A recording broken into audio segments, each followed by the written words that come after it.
I was on a Qantas flight with my three daughters and their spouses. Rachel's sister had a crisis in her husband's family, so she couldn't make it. We had a good time recounting everything that was going on in their lives. They were very excited about a white Christmas. I had to warn them that they were traveling to the south of France, so it might not happen. Arriving in Paris 22 hours later, we went to a hotel I had arranged to get a proper night's sleep without the hostesses waking you up every couple of hours. The next day, we took a 4-hour high-speed train ride to Avignon. I was very nervous for the last half hour as Rachel was picking us up from the train station. My eldest daughter noticed this and leaned over to me and asked if I was all right as I looked a little pale. I waved her off, saying I was just tired from the trip, but my stomach was doing backflips. At the Avignon train station, Rachel stood on the platform and waved frantically. My youngest daughter was waiting by the door and rushed to hug her as soon as she could. The rest of my daughters followed her as my husbands and I gathered our bags and got them off the train. The commotion was such that I managed to stay in the background. Sergeant Major, Rachel gathered her daughters and their spouses and directed them to the exit. It was only then, almost as a reprieve, that she approached me. After giving me a quick hug and a kiss on the cheek, she headed back toward the parking lot exit. I stared after her for a while. I couldn't deny that she looked good. Her hair was cut short, and the gaudy colors were gone. A little gray around the edges was apparently the order of the day in France. The extra pounds that had appeared on her 6 months ago were gone. I wondered how she ate or exercised. No doubt Jacques is helping her with that, I thought bitterly. What the hell am I doing here? I thought. At that moment, my oldest daughter turned around and saw me still standing on the platform. "Well, poke slowly," she said, waving her hand for me to catch up with her. A minibus was parked in the loading area, and standing next to it was a tall man with a chubby middle hanging over his pants. A large hooked nose stood out on his face, and a tattered fedora sat atop an unruly mop of dark hair. Rachel began introducing everyone to Jacques. I'd finally met my nemesis, or perhaps my savior. He kissed my daughters on both cheeks, eliciting excited giggles, and shook hands with my sons-in-law. Then it was my turn. We stood close together and shook hands firmly. We looked at each other, looking for clues on our faces. I let go of his hand first, pretending to crinkle it when he squeezed it one last time. He smiled. I caught a hint of satisfaction or triumph. He turned away and headed for the driver's door of the minibus.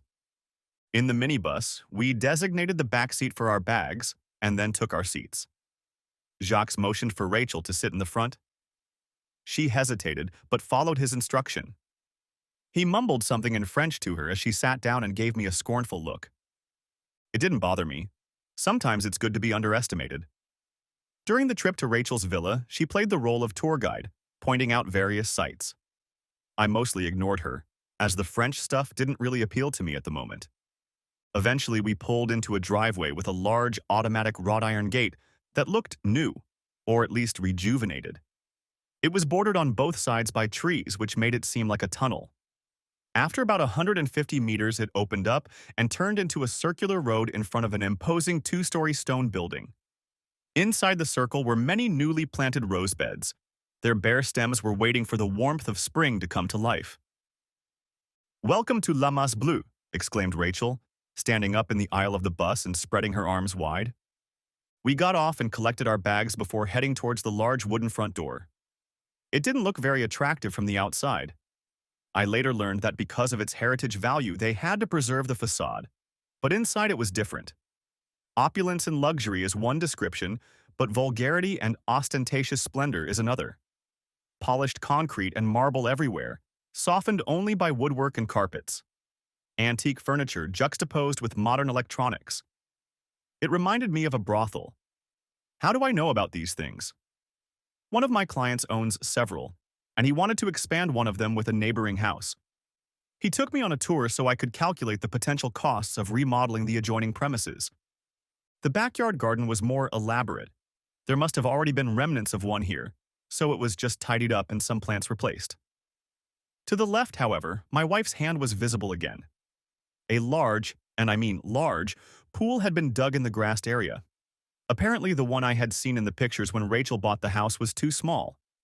I estimated its dimensions to be 30 by 8 meters. Behind it was a building site, what Rachel called a cottage. I'd seen smaller townhouses with 2 bedrooms. The girls were excited and already planning return trips for the northern summer. Now I was guessing where some of the money had gone. We returned to the house where Rachel led my daughters and their spouses to their rooms. I stayed in the main living room, not knowing where my bed would be. Jacques left in a minibus, which was good news.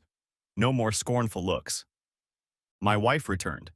It was the first time the two of us had been alone together since our vacation, from which she never returned. "So, Jeffrey, what do you think?"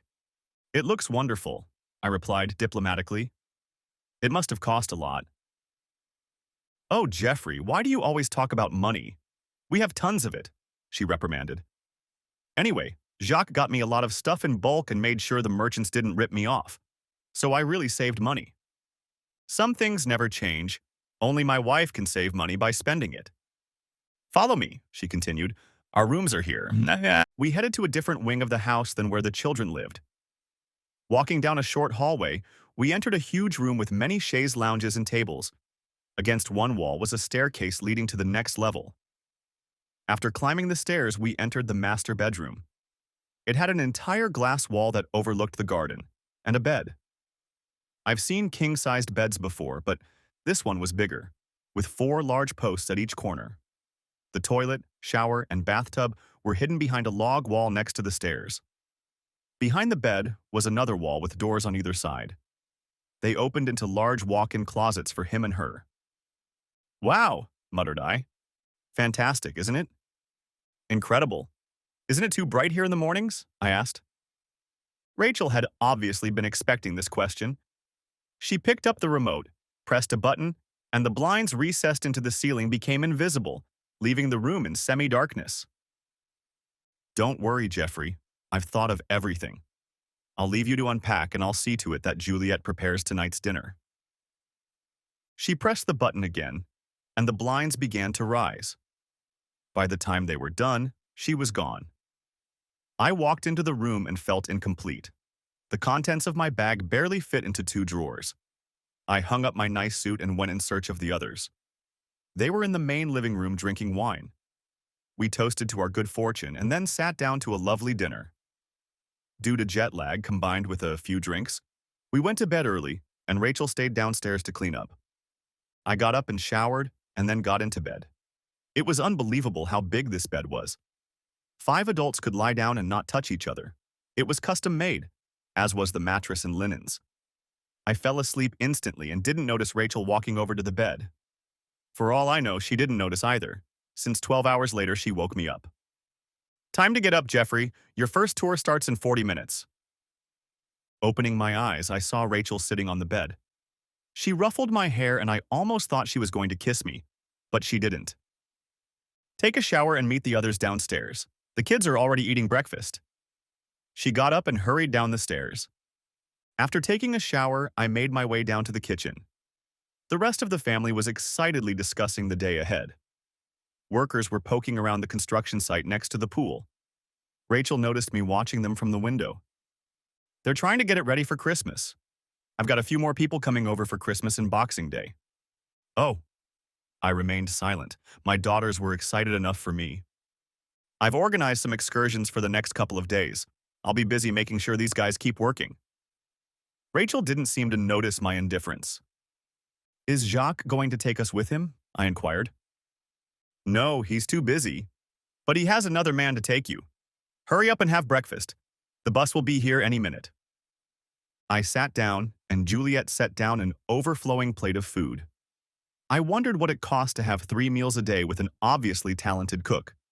As I finished the last remnants of my meal, an elegant woman entered the kitchen and greeted my wife with a kiss on each cheek.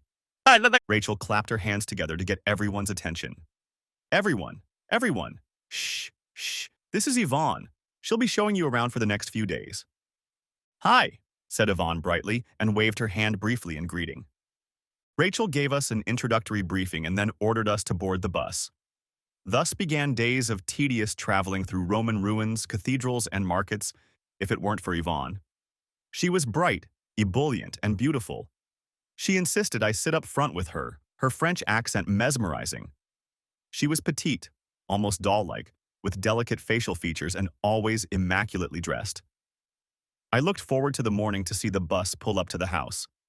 On the last day of our tour, we were at a market in a small village at lunchtime. My daughters were dragging their husbands between the stalls, and I was sitting in a cafe overlooking the market square with Yvonne.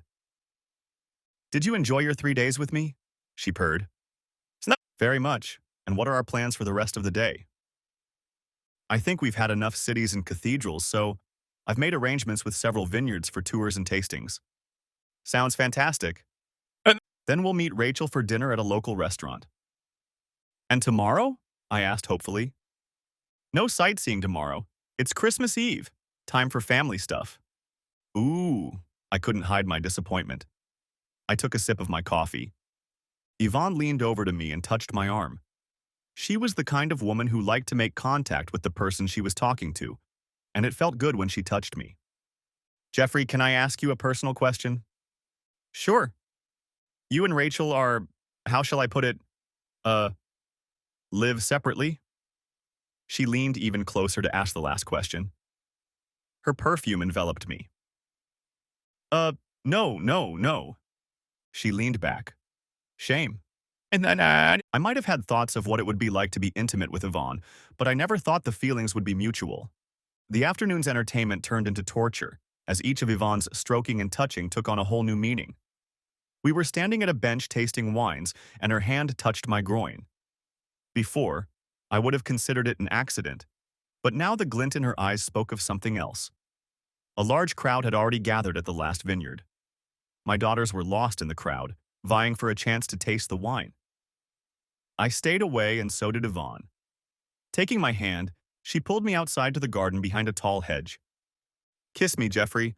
I need to feel your arms around me, she said fiercely. I didn't move. I wanted to, but I didn't move. Taking the initiative, Yvonne grabbed my face and nestled her lips against mine. Her tongue penetrated my mouth, and I began to respond. Wrapping my arms around her, I pulled her to me, captivated by her taste and scent. Yvonne's hands traveled down my face, one resting on my shoulder. The other slid even lower, encircling my growing erection. Reality caught up with me when I heard voices. Several more people had come out into the garden. Gently pushing Yvonne away, I broke our embrace. We can't do this. This is madness, I whispered. I want you, mon chéri. She tried to move closer to me again, but I pushed further away. I'm married. My children are only 30 feet away from me. You want me. I know you do. I felt it. Tonight I'm renting an apartment near the restaurant. After dinner, tell me you don't feel well and need to go home. I'll take you home. Eventually. As she spoke, she motioned to me again. By the time she was done talking, we hugged again. We kissed again. I can't. I'd love to, but I can't. You can. It's our only chance. It's Christmas soon and you'll be gone. Please, I need you. I heard my daughter's voice very close by. Pulling away from Yvonne, I stepped back behind the hedge. There you are. What have you been doing? My daughter asked. Yvonne was just showing me the garden, I replied, trying unsuccessfully to act casual. Under my daughter's gaze, I felt my face turn red. Anyone would think you were up to something, she replied with a hint of accusation. Then she laughed. Apparently, the thought of me committing a rash act was a joke. Taking me by the hand, she led me back to the cellar door. Come, I want you to try one fine red. I tried not to be alone with Yvonne after that, but when we arrived at the village restaurant for dinner, my family got out of the car, leaving us sitting in the front of the minivan. Yvonne grabbed my hand. Remember, after dinner, complain about not feeling well. She squeezed my hand and then got out of the car herself. At the restaurant, Rachel was already seated next to a woman I didn't know. At the end of the table sat the ubiquitous Jacques. As we approached, everyone stood up and Rachel began the introductions. The second woman was tall and stout, a pleasant face with neatly styled hair, looking about 40. Jeffrey, this is Mandy. She's from London, and Jacques is helping her look for a place to live in Provence. I've invited her to spend Christmas with us. Holy shit, is that really my private investigator? Nice to meet you, I said, extending my hand. Same to you, replied Mandy. Grabbing my hand, she pulled me closer to kiss each cheek. Hi, sugar daddy, she whispered.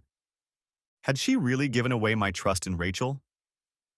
I didn't think she would, but seeing her here really confused me. I headed to the bathroom to try and get my thoughts in order. After splashing cold water on my face and getting my pulse back under control, I was about to go back to my desk when a large, meaty hand dragged me into the handicapped restroom. "We don't have long left, so listen up. Stay away from Yvonne, it's a honey trap," whispered Mandy. Ch- Cheat. What's a honey trap? I stuttered, still reeling from the unexpected attack. The apartment is bugged and equipped with cameras. Rachel wants you to be the culprit, Mandy explained. But it won't make any difference in a divorce. In Australia, divorces are no fault. She doesn't care about the law. Rachel is thinking about her family, particularly your daughters. So she wants to end the marriage? I asked, lowering my head. Yes, she's going to tell you that right before you leave. When you get home, they're going to instruct a law firm in Sydney to start legal proceedings. Sounds like they want to find out how much money you have left. They? I knew the answer. Jacques and Rachel. And how do you know all this? Did she tell you? No, we're not that close. I installed a bug in Jacques' office when I met with him earlier. It's quite small, no recording capability, but if you're within 50 yards, you can pick up conversations through an earpiece. I arrived 2 days ago and had a lot of coffee in the cafe below his office. Oh dear, what a thing to do. Get a grip and get back in there before they come after you. Mandy turned me around to face the door. But what am I supposed to do? I asked helplessly. That's up to you, but I'd stay away from Yvonne unless you want to get 4 angry family members at Boxing Day. Boxing Day? That's when everything is supposed to happen. Jacques is accusing you of cheating with Yvonne. If you deny it, they have proof from the apartment. Rachel asks you to leave, and Jacques, her close friend, comforts her. Your daughters think you're a vile scumbag. Shit. I slumped down on the toilet seat. Come on, Jeffrey, just stay away from Yvonne and then play it by circumstance. She lifted me to my feet. Get back in there and calm down. You're not coming? I'm going to the bathroom, so you're definitely going.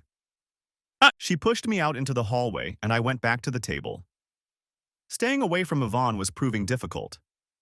The only available seat, other than Mandy's, was right next to her. I started to move toward Mandy's seat, but Rachel stopped me. Next to Yvonne, Jeffrey, she ordered, and I obeyed. You look a bit pale, are you all right? Yeah, it's just been a long day, I replied, taking a seat next to Yvonne. The next hour was pure hell.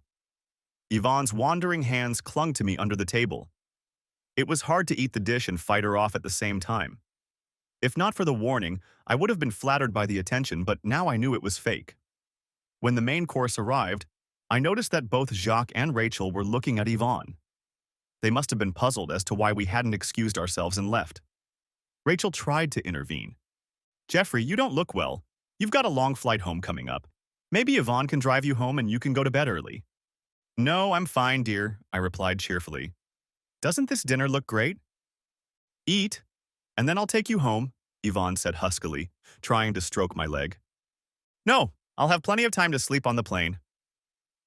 I made it through the rest of the meal in one piece and already thought they had given up, but they tried again. The bus was full except for one seat for the tour, but now there were 2 more to go home, Mandy and Rachel. Rachel took charge again. Jeffrey, could you stay here and wait for the second trip? Jacques will drive, and when he's dropped everyone else off, he'll come get you. Yvonne will keep you company. The first part was phrased as a question, but it was an order. I was at a loss for words. Mandy tried to help. It's okay, Rachel, I'll stay, she said. Nonsense. You're my guest, Rachel muttered, guiding Mandy towards the bus door. James and I are staying, my oldest daughter said, pointing at her husband. You've been telling Daddy all evening that he looks out of place. He's not going to enjoy standing here for 40 minutes. Rachel wanted to object, but realized it was useless. Her daughter was too much like her, and her mind was made up. I sat in the back and pretended to be asleep, watching Rachel and Jacques chatting animatedly up ahead. They were speaking in French so no one else could understand them. Just before we pulled up to the house, they too fell silent. Once inside the house, I quickly retired to the bedroom and took a shower. I was about to get into bed when the door opened and Rachel walked in. She looked like she had gained her strength and it was time. Can we talk? She asked quietly. This was quite different from Rachel's usual business-like attitude. Yes, of course. About what? As if I didn't know. I'm not going home with you, she stated emphatically. I know. It came out of my mouth before I could stop it. I only have tickets for girls. I guess you'll have to wait until after construction. What a recovery. She had a chance to postpone it. She hesitated, but obviously decided to continue. I'm never going home. This is my home now. I think she thought I was going to explode. She didn't realize that I knew everything. I decided to give her a hard time. Having spent the last week here, I understand, honey, but I think we can work it out. You like it here and I like it at home. We can have a long-distance marriage. I'll come and visit you when I can. Who knows? France may be to my liking. What an expression was on her face. I could see her brain trying to find an answer, but it would not come. Finally, she just said, I want a divorce. Have you found a replacement? I asked, watching her reaction. She didn't even twitch. No, but I don't think this long-distance thing is going to work, she said, first abruptly, then more measuredly. As she spoke, I pulled out my phone and started flipping through the menu. Why don't you put that thing away? We're trying to have a conversation here. I found what I was looking for, pressed play, and then turned up the volume. It wasn't very loud, but the moans and French words were obvious. Rachel's mouth dropped open and she covered her face with her hands. You really should learn to hit the end button on your phone, but I guess you were busy. I snorted bitterly and pressed stop so the room was silent again. Rachel slumped down in her chair, resting her head on her hands. Have you told the kids? What do you think? Do you really think I'm so petty and nasty? At this, she broke out into another shriek, and I threw her plan in her face again. I'll leave in the morning, I said, getting up and grabbing a pillow. Where are you going? I'm going to sleep in the living room. But the kids will find out. They're not kids anymore, and you just told me you want a divorce. I guess it's inevitable they'll find out, I exclaimed. Pulling the blanket off the bed, I ran out, slamming the door. I started off so calmly, but her hypocritical attitude pissed me off. Rachel was crying, but not for our marriage, but for herself. I made my way to the living room, and Mandy was still awake with a glass of red wine. Nice pajamas, she said with a smile that disappeared when she saw my face. Trouble in paradise? As expected, I sighed. I'm sleeping on the lounge in the library tonight, and I'm leaving tomorrow. What? Came a voice from behind me. It was my daughter and son-in-law staying behind. They must have just been dropped off. Why are you leaving tomorrow? Are you and Mom fighting? You were supposed to stay another week. When I turned and looked into her confused face, my heart skipped a beat. I held out my arms and she walked over to me, hugging me tightly. Your mom and I are getting a divorce, Pumpkin. After living together for almost 30 years, we've grown distant from each other, I said, stroking her hair. But you can't. You're mom and dad. You never fight. You just do what mommy says. She didn't say anything else. She had already described the situation well enough. I just do what mommy says. I held her in my arms for another 5 minutes and then handed her to her husband. Go back to sleep. I'll see you in the morning when I tell the others. She left with her husband, still sniffling. Mandy retired to her stall, and I turned out the light and headed to the library. After lying there for a few hours, I finally fell asleep. Waking up at 7, I immediately pulled out my smartphone and started trying to organize a getaway from this French shithole today. Christmas Eve is not the best time for last-minute travel planning, but I figured out a way to get back to Australia. It was a questionable airline, and I had to take a train to Paris, then a plane to London, then Japan, then home. But it all worked out if everything happened on time. I walked out into the kitchen and all my daughters were already up. The place had the atmosphere of a mausoleum. The youngest jumped up when she saw me and ran to me crying. Why? Daddy, why? Their mother seemed to have struck the first blow. People change, dear. What was once very right is now broken. Lifting her head from my chest, she looked me in the face. But can it be fixed? It has to be wanted by both parties, and in this case, it isn't. Where's your mom? Gone for a walk. Well, girls, I have to go home today, so I'll miss Christmas with you, but I'll catch up with you when you get back to Australia. There were cries of protest, but I think they realized that if I stayed, Christmas would be even worse. I made coffee and went out to the pool to drink it. It was hot outside, but that meant I could drink it in silence. I was just finishing it when Mandy came out of the stall. How are you doing this morning?" she asked uncertainly. "Fine. The last couple months I've been dealing with my morning. It's actually a relief to have everything out in the open. We can all move forward." "What's your plan?" "I'm going home, organized it this morning. Any chance of a ride to the train station?" Mandy had rented a car in Aix-de-Provence. "Yes, of course, I'm about to leave too. Do you mind if I take the train with you?" "You won't stay for the festivities?" said I sarcastically. "I've seen more festive people with a dog running across the road," said Mandy, pointing to the kitchen window and the long faces sitting at the table. I grimaced. "Yeah, it would be nice to have company," she added. I went back to the master bedroom and gathered my things. I was stowing my things in Mandy's car when Rachel pulled up in the driveway. A car that looked remarkably like Jacques' car drove past the front gate and into the driveway. "Are you leaving?" "Yeah, I have a plane to catch," I muttered, looking at my watch. "Home?" "Where my heart is." My sarcasm made her wince. "We need to talk." "No, I don't think we need to.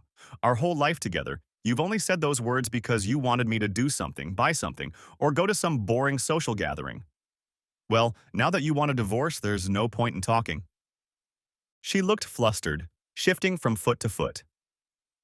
"I need money," she muttered. "Son, what, you've spent $10 million in less than a year?" "No, no, is it? This has to do with a land deal?" "Let me guess, your real estate guru, Jacques, is taking care of everything for you. Did you ever think that Jacques might be more of an expert at milking desperate, rich, fat-ass women than he is at real estate? How dare you, you, vulgar Australian. I'll get more than half of everything you have. And then you'll give it all to your boyfriend Jacques and wake up the next morning alone. He'll be off to the next old whore with a bag full of money.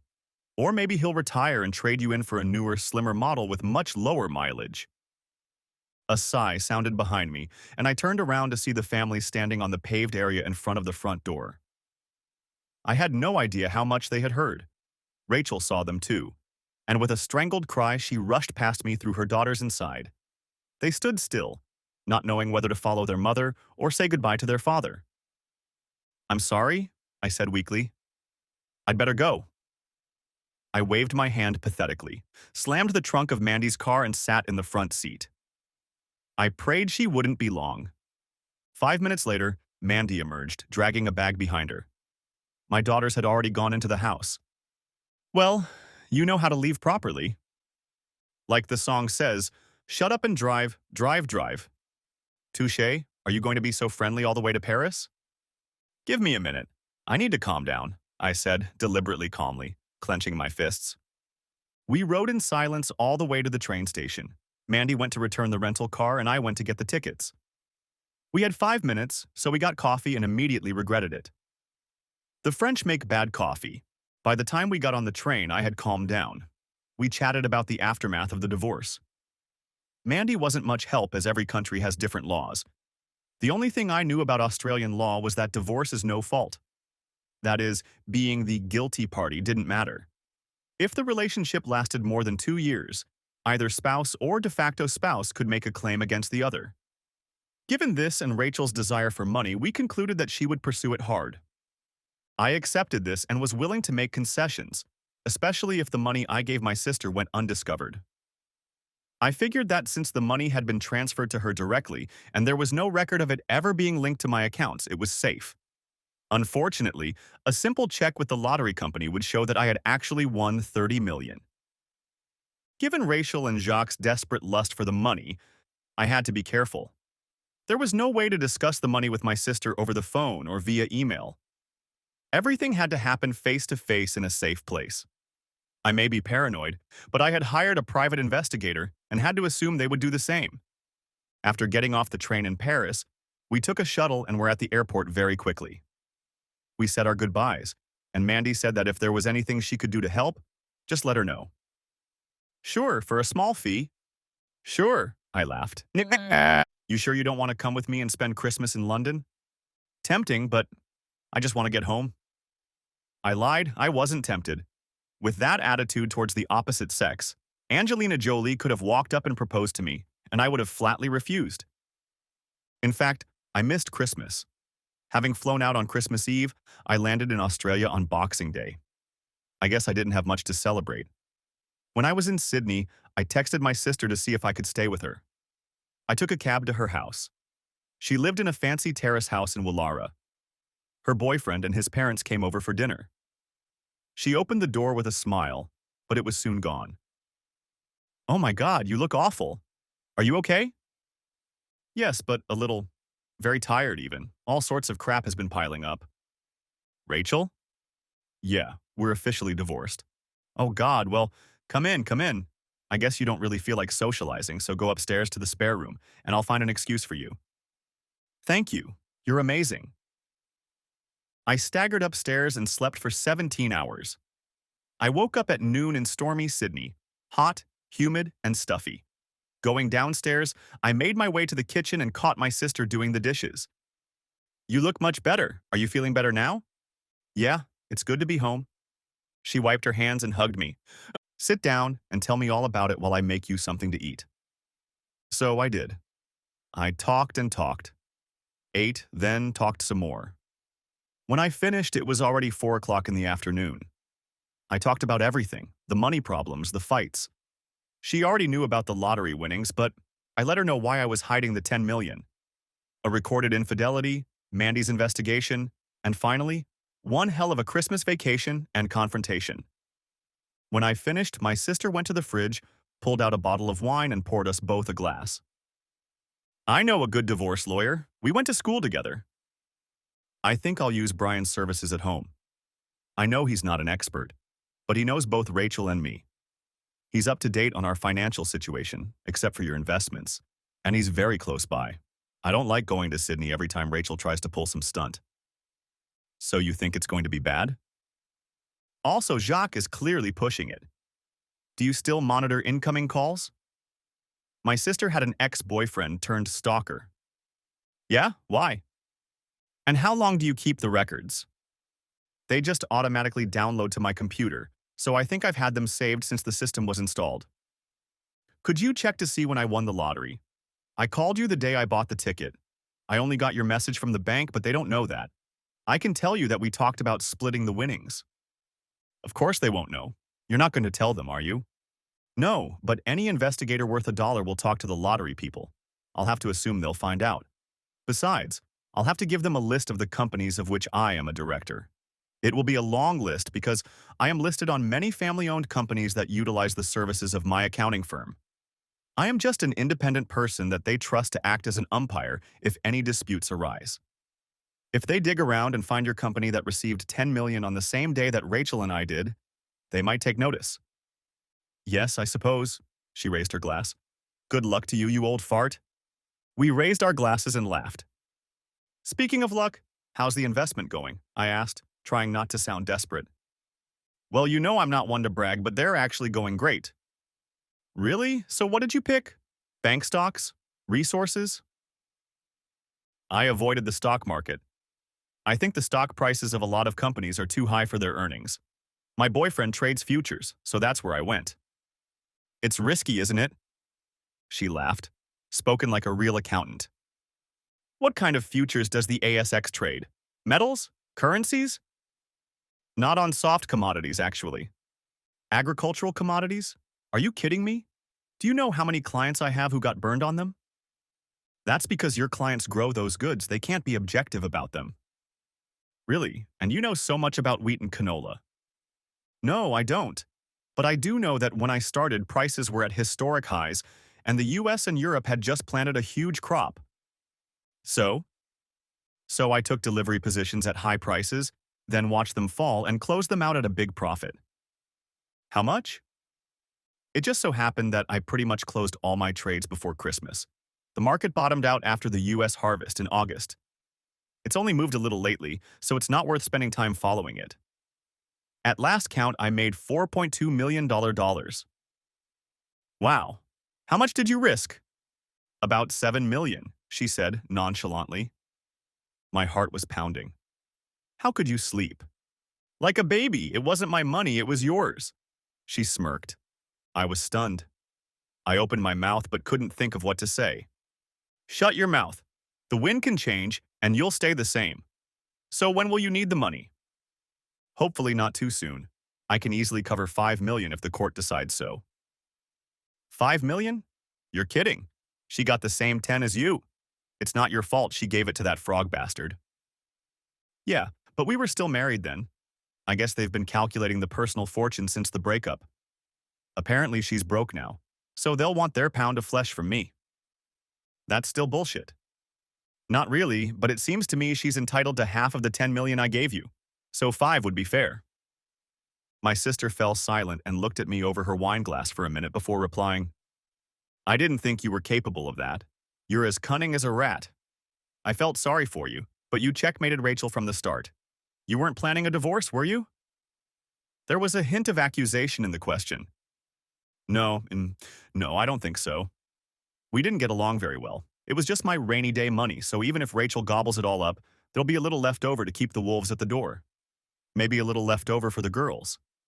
I've owed the bank for so long that if you add up all the interest, I've probably paid back what I borrowed twice already, but before that I was up to my eyeballs in them. And what are you going to do after it's all over? I'm going to stay in my little country town, walk down the main street every morning and say hello to the shopkeepers on my way to work. Do my allotted day's work and then go home talking to everyone I meet. In short, do what I've been doing. Except I'll be able to take it easy for a while when I get home. No traveling, fast cars, loose women. Not exactly my style. I can look around a bit. I've always wanted to walk the Kokoda Trail in Papua New Guinea. See what Uncle Jack went through fighting the Japanese in World War II. Maybe do some exotic fishing, but really I'm just a simple man. A simple, lonely man with a cold heart? She asked sadly. Maybe I'll just be more selective in choosing who I give it to. Do you have someone in mind? No, but I wasn't looking, I thought of Charlie before continuing. I guess I wasn't looking the first time. Rachel timetabled our courtship and wedding after our second date. We sat in silence, sipping our wine. I reflected on how Christmas had gone in my absence.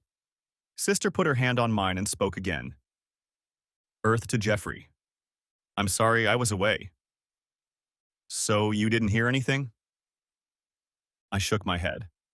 Well, I'll tell you in abbreviated form. Don't change, Jeffrey. You've always been a good, decent, dependable person in our family. You may be boring and old, but that's the way it should be. You're an accountant, for God's sake. All this hiding stuff, snooping, telling people off. Under the circumstances, I understand, but when it's over, go back to being the brother I love. Good thing I bought the abridged version.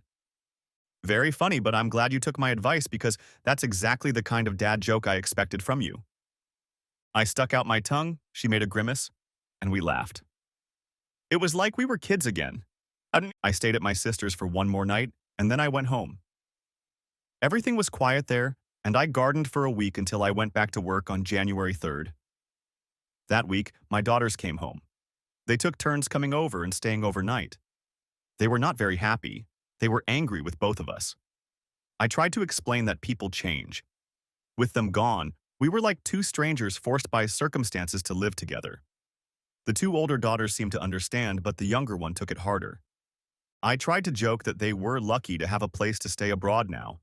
That didn't resonate. They might have been annoyed with Rachel and me, but they hated Jacques. He moved into the house on Christmas afternoon. On the day of the holiday, he started asking about my finances through Rachel. They told her that I was giving them some money and he was writing down the amounts in a day planner that he carried with him everywhere. Divorce planning was in full swing. Apparently, lawyers have longer vacations because 3 weeks later a courier arrived at my door. I signed for the package and was handed a copy of the preliminary divorce papers. The week before, I had already spoken to my lawyer over a steak and beer lunch. He explained to me what to expect. I looked them over but didn't go into them. I called Brian and told him I had gotten some materials from Rachel's attorneys and was sending one of the office girls to his office with them. He said he'd look into it, and we agreed to meet after work at his office. I got there just as his assistant was coming home. She said he was in his office and I went in. He was sitting in a chair leafing through some papers. "Are you ready, or would you like me to come in tomorrow?" I asked, standing at the door. "No, no, come in, sit down. I just wanted to take another look. They seem pretty simple." "You must read things differently from me." "These things," he replied, holding up a bundle of papers, "are the same to me as a cash book is to you." "Well, what's the verdict?" "Like I said, they need your attorney's name, a copy of your last 2 tax returns, and a statement of asset position. The only thing that's a little different is that they want the case to be tried on an expedited basis." "Isn't that a common case?" "Yes, but the Australian family court doesn't like quick divorces. You usually have to prove that the breakup lasted 12 months before they'll let you start proceedings. They don't like it when people reconcile 2 weeks after the divorce. No, no. If they start counting the separation from when I first left France, that's better than 6 months." "Yes, but you told me that Rachel still had money then, so they consider the divorce to start on Christmas Eve. That way she'll be penniless and they'll get half of what you have left." "Okay, so what do we do?" "That depends on what you want to do. They're going to petition the family court for an early hearing because you're going to be living on opposite sides of the world, so there won't be much chance of reconciliation. You may agree and speed up the process, or you may disagree and slow it down. Also, there are 2 paths in family court: the normal path in front of the full court or the non-adversarial path, where it's more of a meeting rather than the formalities of the full court." "Which path are they insisting on?" "They want a full trial.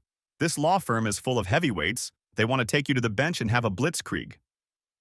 "Okay, then we'll agree to a speedy trial, but we want it to be non-adversarial. If they desperately want to be heard, then we'll do it on our terms." "That's my offer," Brian agreed. "Should I send off my financials now?" "Oh God, no. We'll wait until the court agrees to hear the case, and then the court will give us a date by which we have to comply." "Great. I'll leave it in your capable hands to write an appropriate response, and you'll let me know when you get an answer." "No problem, Jeff. How are you handling all this?" "I'm fine," said I, meaning only half of it. "Would you like to have a steak dinner at the pub?"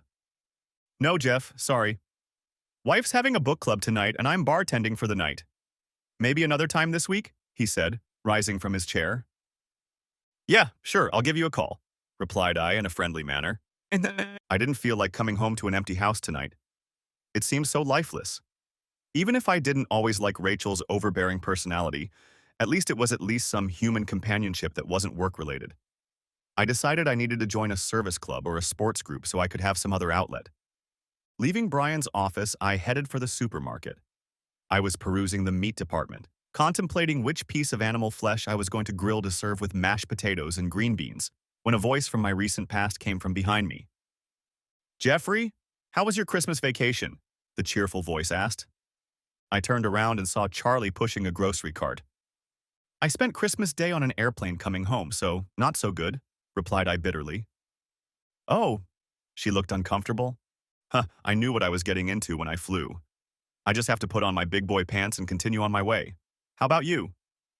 I tried to be cheerful. "Okay, we went to a recreational park on the Central Coast. On special days, it's best to be away from home. It helps keep the ghosts at bay." Now I felt uneasy. It's funny how you can get so tangled up in your own little world that you feel like you have the worst problems. Charlie once again showed me how tiny mine were. "How's David?" I asked, changing the subject. "He's at a regional cricket camp next week, so he'll be in heaven." She smiled again. I did something I rarely do. Acted on impulse. "I'm just putting something together for dinner. Would you like to come over to my place tonight?" The smile twitched, then blurred.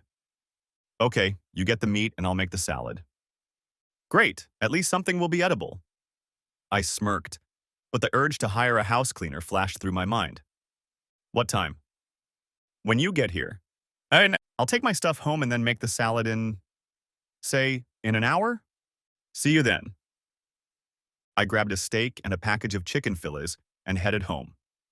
As I cleaned up the living room as best I could, I regretted not running the vacuum and mop. As it seemed to me, the doorbell rang in the blink of an eye, and I looked around. Damn. There was a stack of empty picture frames on the mantelpiece above the hearth. I was putting away a few smiling snapshots of Rachel and myself. The doorbell rang again, and I went to let Charlie in. As I opened the door, I saw Charlie juggling 3 bowls, about to ring the doorbell again. I grabbed one of them just before it fell. "I thought you changed your mind," she said irritably. "I'm sorry. The maid has the day off today, and I was trying to get the house in order," I muttered, inviting her in. Charlie set the bowl on the kitchen bench and looked around, then at me. "You should have come to me." She looked around again. "I'm sorry I jumped on you. You start cooking and I'll get cleaned up in the meantime." I grabbed the steaks and headed over to the barbecue. When I returned, the room was much nicer, the windows were open, letting out the musty air, and the table was set. "Would you like a glass of wine?" I asked, putting the steaks on the table to rest. "Yes, that would be great." "Red or white?" "I know it won't do, but I'd prefer white." "No worries." I went to the refrigerator and pulled out a bottle of Pinot Gris. We sat down at the table, I poured, and Charlie served the food. We ate, just making small talk. Afterward, I cleaned up and put the dishes in the dishwasher while Charlie fiddled with the coffee maker. We went out onto the terrace where the heat of the day was beginning to dissipate. I briefly told her about my French excursion. "So it's over then?" "Yes and no, the relationship is definitely over." "And the breakup? I'm afraid the legal process may take a bit longer." "The money?" "Yes, I'm willing to give her half, but I think she might want a lot more." "How much is half?" I'm sorry, you don't have to answer that." "No, that's all right. About 5 million." "5 million? I'd be jumping for joy if I got even a tenth of that amount." "Did you get the insurance on your husband's death?" "No, the damn insurance companies. He had just started a new job 6 months earlier. He transferred his retirement program to a new company, which was supposed to include life insurance. However, 2 months after he died, I received a letter stating that they considered it a pre-existing condition. All I got was the $30,000 he had in his retirement fund." "Do you own your own house?" "Yes, but there's a mortgage. The $250,000 we were supposed to get should have nullified it, but it didn't." "I'm not a lawyer, but I have experience dealing with insurance companies through my clients. I believe you should have been paid." "So do I, but I couldn't afford a lawyer to verify it." "Do you still have the paperwork?" "Yes, they must be somewhere in our records." "You won't mind if I ask my attorney to take a look?" "I think you have 7 years to fight these things." "I still have the same problem. I'm a part-time teacher, so I don't make that much. And I haven't had a paycheck in 4 weeks over the holidays. I can't afford it. So I'll be on top of all the expenses, and if you need money to get through the rest of the vacations, I can help you out." "I don't need your charity, Jeffrey." "Who said anything about charity? You can work for it." "The closet is full of Rachel's dresses that I want to put away for safekeeping. Shoes, handbags, all of it I want to pack up and send to the store when I get permission.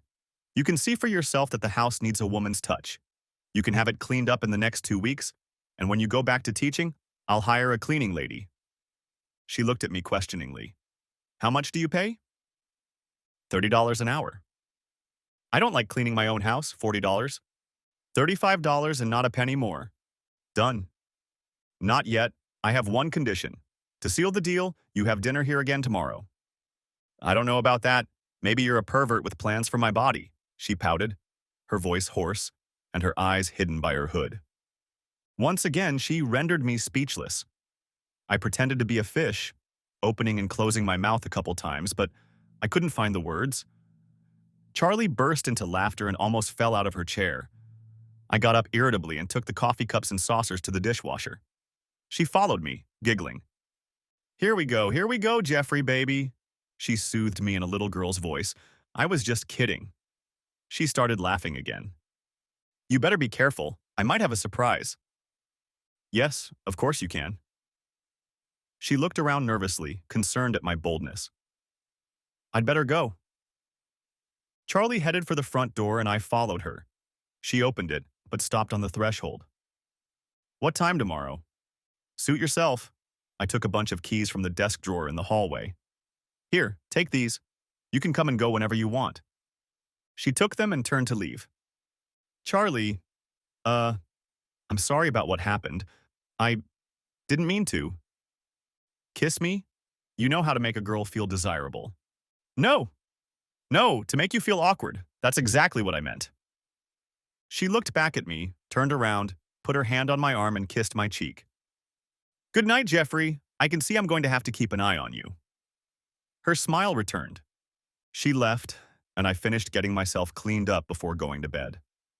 The next morning, I was just finishing breakfast when the front door opened and Charlie walked in, dressed in old paint-splattered shorts and a big man's work shirt with the sleeves rolled up. I led her through the house to my wife's closet, my ex-wife's closet. Then we went to the laundry room, and together we found almost all the cleaning supplies. And finally to the garage, where I displayed a stack of flattened cardboard storage boxes. We used these when we moved the girls. They're easy to assemble, I demonstrated. I think I'll start with the cleaning and get to the clothes later.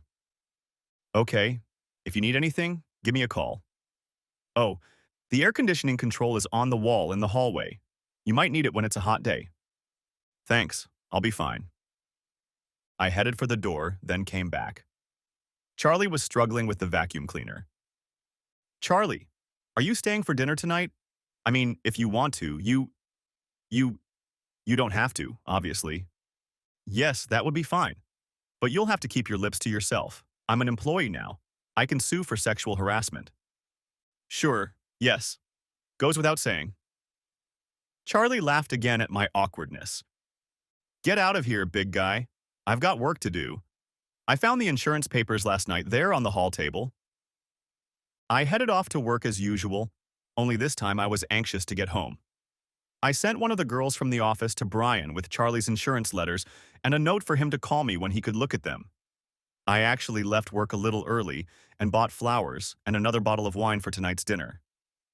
When I walked in the door, I was so tempted to say, "Hi, honey, I'm home." But I didn't, because I found Charlie on her hands and knees in the shower stall of the master bathroom. She was trying to scrub some stubborn stains from the grout between the tiles. She looked up and saw me. "You know you're not paying me enough for this," she said, wiping her forehead with her sleeve.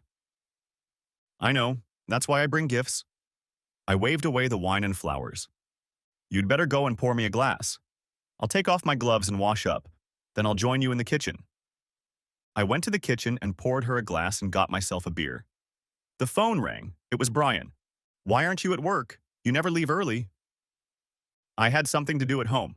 I'm trying out a new vacuum cleaner," I replied, smirking at Charlie as she came out and picked up her wine. "How was it?" "Not too bad. Could use some more practice, but we'll see how she does." Charlie gave me a thumbs up and then pretended she was going to take a shower. "If she does well, let me know. My wife is looking for someone to help her around the house." "I will. So what's the problem, Brian?" "No problem. I got an email from the family court. Your non-adversarial hearing is set for a month from tomorrow." "Is that fast?" I asked doubtfully. "Absolutely. I guess I underestimated the influence of Rachel's law firm. I didn't think anything would happen for 3 months. Anyway, we have to send them your financial statements with an independent appraisal of your home and business by the end of business Wednesday next week." "I'll get on it tomorrow. I should be able to get them to you in a couple days. Who's doing the appraisals?" "I have one person I use. I'll light a fire in them tomorrow, and they might want to talk to you later in the week." "Fine. Have you had a chance to look at the insurance material I sent?" "Yes, I just flipped through it." "And?" "It's just as you thought. They're playing silly bugs. It's a regular thing. They send out rejection letters. 90% of the people complain, hire a lawyer, and pay up. 10% believe the letter and keep the money." "Bastards. So what do we do?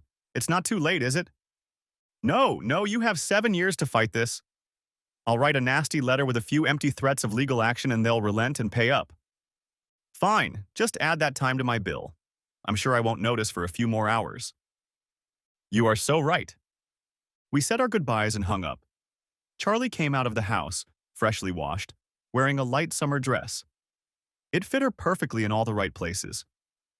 "Who would have thought you hadn't seen a woman before?" she said, coming toward me. "Not this pretty," I replied as I continued to watch the dress fit her slender figure. "Remember what I said. Today, I'm your employee. I can sue." "I remember you saying you couldn't afford a lawyer." "Okay, you got me." Charlie slid past me to the refrigerator and started pulling groceries out of there. "As far as lawyers go, Brian has looked over your paperwork and thinks he can get the life insurance money." How? She asked, trying to sound disinterested. He thinks a stern letter should do the trick. That's what insurance companies do all the time. Beat back the first attempt. If they kick back 5%, that's 5% they shouldn't have to pay, said I, moving next to her. Bastards, she exclaimed, pouncing on the carrot with a large knife. Easy, I warned. These carrots aren't armed. Sorry, replied Charlie, and immediately burst into tears. I put my arms around her and she stepped toward me and clung to me tightly, resting her face against my chest. Her shoulders shook as she sobbed. I turned so that I could wrap both arms around her and remained silent. When her sobs subsided, she lifted her head and looked up into my face. I'm sorry. I haven't cried like that since John's funeral. It's just... Why, I was mourning my husband and trying to support our son, and they want to play these goddamn games. I brushed a few tears off her cheek. It's okay. We'll get the money and the interest, I said quietly. I know. It's just the principle. Thanks for your help. Charlie stood up on his toes and we kissed. After pausing for a moment, we looked at each other and then kissed again. We stopped kissing, but I continued to hold her against me. Her head turned and lay on my chest and I rested my chin on the top of her head. Thank you, Jeffrey. I wish I could give more, but with David and everything. She snorted and wiped her eyes. Shh. I know. We both have a lot of complications. We can still be friends, though, right? Yeah. Good friends? I asked, surprised by the lump in my throat. Yes. We continued to hold each other until Charlie stepped back and took over. The chicken is marinating in the fridge. Grab it and head over to the barbecue. I'm starving. We had a glorious dinner and continued our conversation, only on lighter topics. For the rest of the week, we had dinner together. My house sparkled clean and orderly, and I tried to think of ways to get her back next week, but she wasn't keen. I have to meet David tomorrow, and I've never had a male friend except a relative since John. I don't know how he'll react. Can't you put your life on hold? I know, but I think it's too soon. Okay, I'm sorry, that's not what I meant to say. Maybe you could both come over for afternoon tea next weekend? Just to see how it goes? You're still married. Hardly. Please, could we try to keep things friendly? Oh, I'll think about it, but don't push me, Jeffrey. She walked away and I immediately felt ashamed and embarrassed for pushing Charlie. It wasn't fair. There were a lot of obstacles between us, and I was being selfish. The next day I sent her flowers to apologize and left her alone for the next week. As it was, I was busy organizing all my financial data and completing my home and business valuation. Before I knew it, it was Friday. I hadn't heard from Charlie all week and I figured I had failed. I was at home eating dinner when there was a knock on the door. It was Charlie. Hi, she said. Hi, I replied. For a minute, we didn't speak. Do you want to come in? I asked to break the silence. No, I have to pick David up from cricket practice. I just popped in to see if there was still an invitation for afternoon tea. Of course. But you don't have to if you don't want to. I understand if you find it inconvenient. No, we'll be here. I've thought about it a lot and I can't stand still forever. I'm not promising anything. I don't know how David will react, but I'll try. The next day, I had a good night's sleep and then went to the bakery to get a cake and other sweets for afternoon tea. When I got home at lunchtime, I ate a roll and salad and then went to my home office to organize a couple of things for the afternoon. I hadn't told Charlie the time and assumed I would be after Charlie's cricket. Around 5 o'clock, the doorbell rang. Opening the door, I greeted Charlie with a discreet, "Hi," and she introduced me to her son, David. He was taller than I would have guessed for a 13-year-old. Blonde hair like his mom's, but a differently shaped face. His square jaw gave him a masculine profile, but his build was still that of a lanky boy. He looked at me coldly, but shook my hand when I offered it. After escorting them into the house, I invited them to a table on the veranda overlooking the garden. I brought myself and Charlie each a glass of wine, and David a glass of ice water. He was a serious young man, and he cast a disapproving glance at his mother when I handed her the wine glass. I guess he was in charge of their house and had matured quickly since his father's death. I asked how the cricket game had gone, but got only one-word answers. Charlie looked annoyed and shuffled in her chair as if preparing to get up and leave. It was time to try out my plan. David, I want to talk to you about something. I assume you know that your mom cleaned up the place a bit while you were at cricket camp. He nodded, and his mother raised an eyebrow in my direction, no doubt wondering what I was up to. I've realized something since then, and I need to talk to you about it, I said seriously. Charlie took a sip of wine and, in an attempt to interrupt me, coughed and hissed. Apparently, she thought I was about to confess my undying love. I smiled encouragingly at her, but it didn't calm the panic in her eyes. David, seeing his mother's reaction, tensed up and looked at me with a hard stare. None of this is for me, I said, waving my hand at the garden and lawn. Your mother told me you want to upgrade your cricket kit, so let's get together and solve both our problems. His hard stare softened and was replaced by a moderate interest, aided by his mother's sigh of relief. Seba, I don't know what your schedule is, but I was hoping for a couple daytime hours a week for $15 an hour. There was a hint of a smile. What will be my duties? Asked David. Let's go for a walk, said I, getting up. The three of us walked around the garden the old-fashioned way, and I pointed out what needed to be weeded, raked, and mowed. We ended up in the garden house, where I opened the roller gate for tools and the lawnmower. When do I start? Asked David enthusiastically. Whenever you want to, I replied. How about I do some mowing today? I don't mind, as long as your mom doesn't have to rush. Charlie smiled approvingly, and I showed David how to operate the mower. He made the first lap, and we went back to our wine glasses. I refreshed them and sat down, feeling very pleased with myself. Charlie waved to David as he passed us, looked at me and laughed. You're full of surprises, aren't you? I laughed too. The look on your face before. I laughed again. Next time, it wouldn't hurt to give you a warning. Okay, as long as there's a next time. I hoped. Well, I guess we'll see each other at least a couple times a week. I felt very happy. I pulled an envelope out of my pocket and held it out to Charlie. What's this? She asked, holding it up to the light. Open it and see, silly. Charlie opened the envelope and looked at the check inside. I can't accept this, she said firmly. It's not a gift. It's just an interest-free loan to pay off your house loan. You can pay me back when you get your insurance payment. I still can't accept it, she repeated with conviction. Please, I know what it's like to pay interest to the bank. It's just to take the edge off. I gave similar loans to several friends in town after my victory. But what if the insurance doesn't work out? Charlie looked for an excuse. Then you repay it the same way you repay other loans.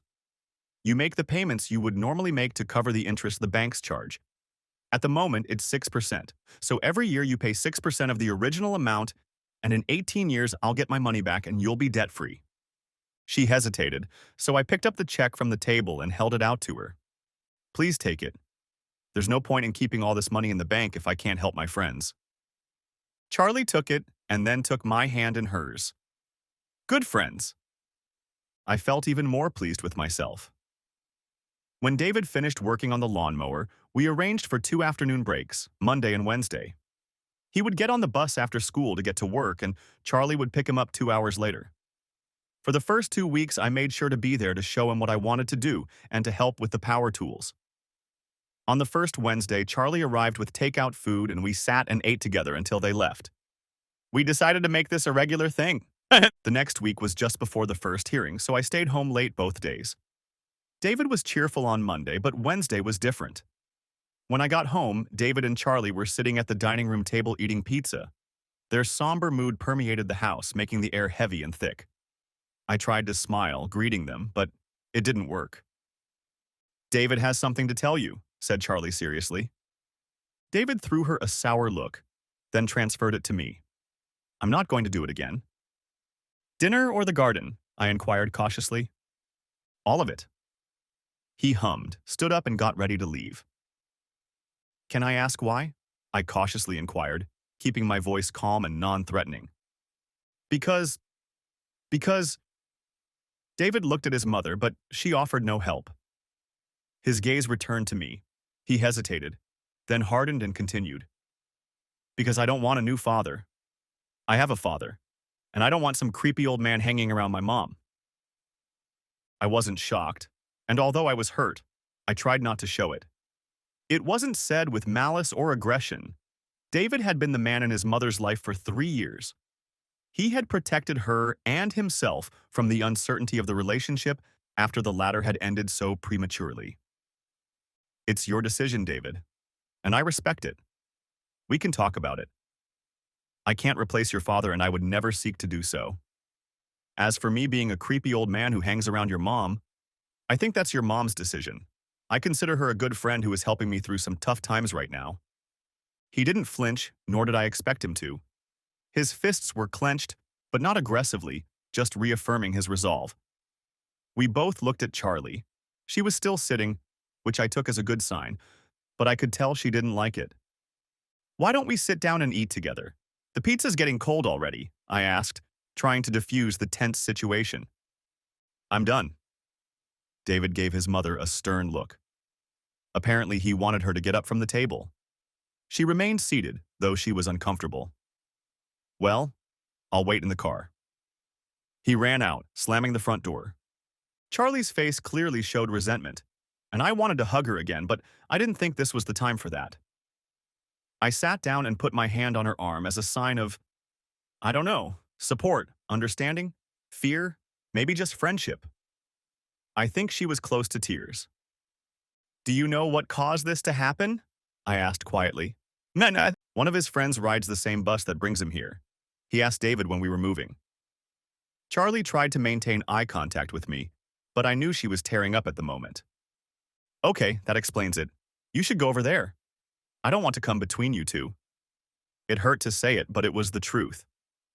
I know, but why don't I have a say? Her voice rose an octave in frustration. Maybe you can, but not when David is so upset. I'll be away next week for divorce hearings, so take a week and let him cool off. I'll call you after I get back and we can have coffee downtown. I'm sure she was relieved that I'd given her an out. Charlie stood up, grabbed her bag, and was halfway out of the room when she stopped, hesitated, then came back and kissed me on the cheek. Putting her hand on my shoulder, she smiled. Thank you. She squeezed my shoulder and left to find her son. I ate the cold pizza to my heart's content, but my appetite was gone. I cleaned myself up, took a shower, and went to bed. Part 2. The next morning it was raining heavily. I opened the bedroom curtain, saw the bleak outlook, and crawled back into bed. After lunch, I had an appointment with my lawyer. We were going to go over Rachel's financial report, which had finally arrived yesterday, and strategize for Wednesday's hearing. I couldn't sleep. Visions of Charlie and David popped into my mind every time I closed my eyes. I got up, ate breakfast, put the laundry in the washer and then in the dryer. I was bored, so I grabbed my umbrella and went for a walk downtown. It was quiet for a Saturday, probably because of the rain. I walked into a cafe, ordered a coffee, and picked up a newspaper. I spent a leisurely hour leafing through the papers and ate a plowman's lunch. I was waiting outside Brian's office when he came in. Nothing this morning? Brian chirped. Yeah, my social diary is a bit empty at the moment, I hummed. Yeah, I guess it is. Brian fumbled through his keys, trying to find the right one. Inside, Brian handed me a financial report to review. It was brief. The villa, despite having been bought for $5 million and then extensively renovated, was worth, including furnishings, $1.4. A 75% stake in a French real estate investment company was worth $750,000. These were all assets, and on the debit side, there was a loan in a French bank for $400,000. It was unbelievable. $10 million turned into $1,750,000 in less than 12 months. Sharing that money was the best thing I had ever done. Looking up, I saw Brian watching me with an amused expression on his face. Amazing, isn't it? Unbelievable. It can't be true. I was shocked. Hardly, but it explains why we got it so late. It's impossible to verify those numbers in 3 days. Shouldn't they be independently verified? I slapped the folder on the table with annoyance.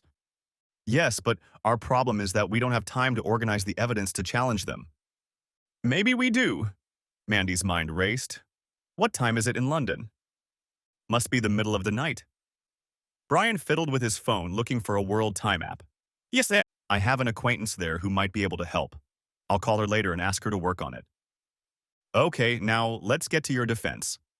Do you still want me to propose? Asked Brian. Yes, tomorrow at 4:45, so they'll only have one day to consider it. Still $4 million? I could tell from his tone that he didn't approve of the offer. Yeah, but they won't give more than that, will they? Definitely. I'd say they'd want half of your assets, including the family home and business, and a little more for 20 years of service. About 6, 6.5. What they'll agree to, that's the question. So, they laugh at 4, that's what I want. Then, when we go before the judge, we can at least try to agree. But if we can't prove that Rachel still has the money stashed away, the judge will think it's a joke too. It's worth a try. If my contact in London works, we might have proof. Don't get your hopes up. You don't have any skeletons in your closet, do you? I don't like the sound of that, Brian pouted. Do you really want to know, or is it better not to tell you? You better tell me. I don't want to be caught off guard, and Rachel's lawyers are just brutal. Okay, I want a little over 20 million, I said, embarrassed. How much more? 10 million more? Brain was stunned. And where are they? Not under the bed and buried, I hope. No, my sister has them. I gave her a third for safekeeping. What? Why isn't it on your financial statement? Well, technically it's not mine, and only she and I and now you know about it. Oh, and the lottery people because they paid her directly. I said she and I had a syndicate. Formally. And where is it now? Brian was starting to lose his temper. He's in an investment company run by my sister. I am a director, and it's on my financial report where I list all the companies I am a director of. Brian picked up the folder containing my report and began leafing through it. Page 4, Mistcal Putty Linted. What are these companies? Asked Brian, pointing to the half-page list. Many of my rural clients run their businesses as family companies. They prefer to have an independent director to act as an umpire in family disputes. I don't get paid, but I get the accounting business. Are there any other multi-million-dollar companies around here? Haven't you tried to buy a farm lately? They're all million-dollar companies. The biggest one, Jones Bros, is worth about 40 million, but they have a transportation component in their portfolio. He stroked his chin and looked at me through the glasses perched on the tip of his nose. I was wondering why you included that list if you claim you don't get paid as a director. Hiding in plain sight, huh? I'll have to keep an eye on you. I didn't expect you to be so sneaky. There's nothing to hide. It's my sister's money. I'm just doing the bookkeeping, said I with a smile. Is that your official position? Do you have proof that this syndicate existed? Yeah, I have a winning ticket that shows the time and date of purchase and phone records that show I spoke to my sister shortly before, said I hopefully. Not firm, but we can make it fly. Is that why you're offering 4 million? I just want it over quickly. How high are you willing to go? 5 wouldn't be too much if I'm in a good mood, maybe 5.5, but no more. I had to fight the melancholy that had seized me. Talking about breaking up a long marriage over money was making me wistful. Okay, I think I know what you want. That's enough for today. Talk to your London friend as soon as you can and contact me if you find anything useful. I won't be in the office on Tuesday, but you can reach me on my cell phone. I'll see you early Wednesday morning in family court, said Brian, getting up and extending his hand. I shook it.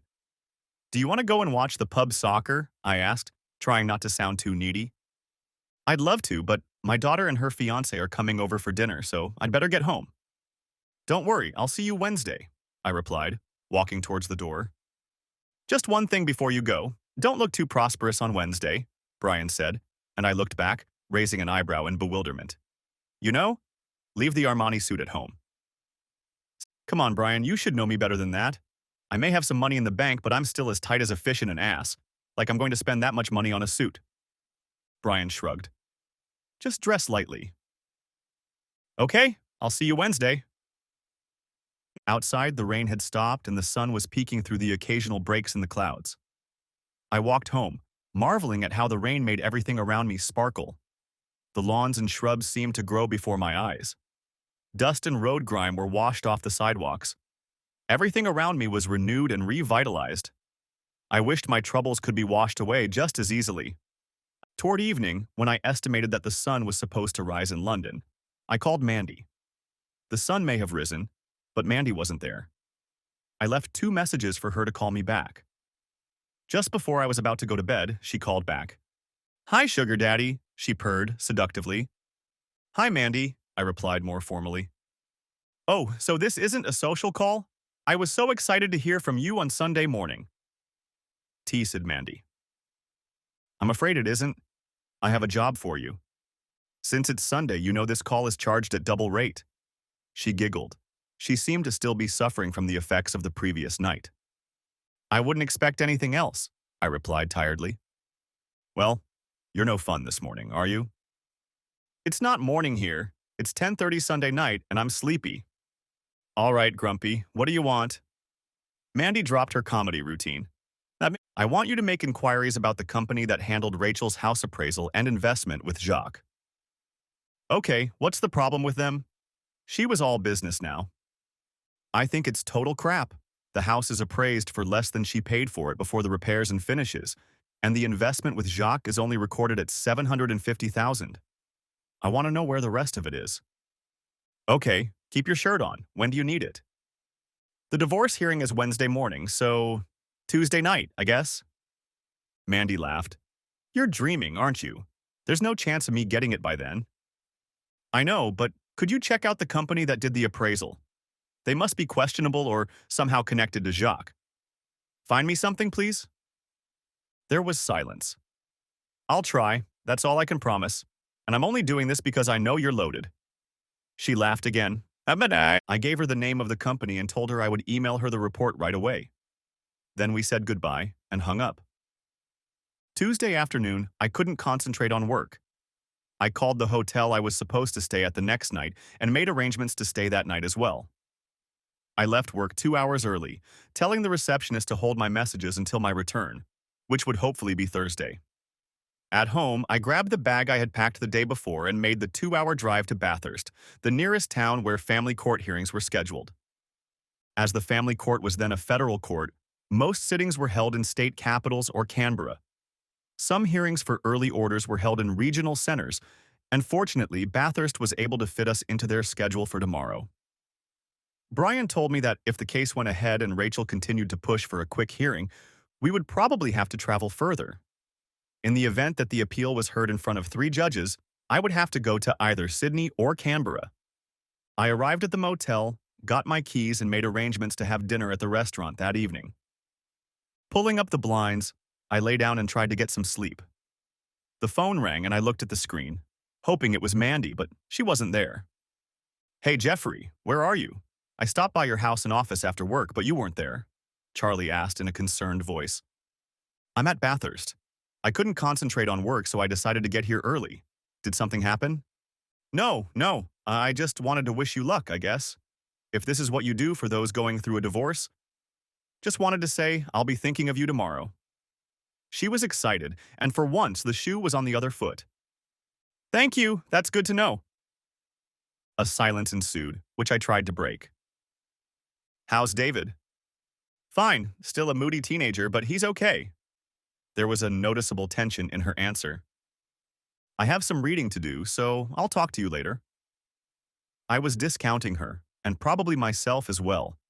On so many levels, I wanted her by my side, but I didn't want to put everything on the line and stay in limbo. "Will you let me know what happens? I mean, uh, will I be able to see you when you get home?"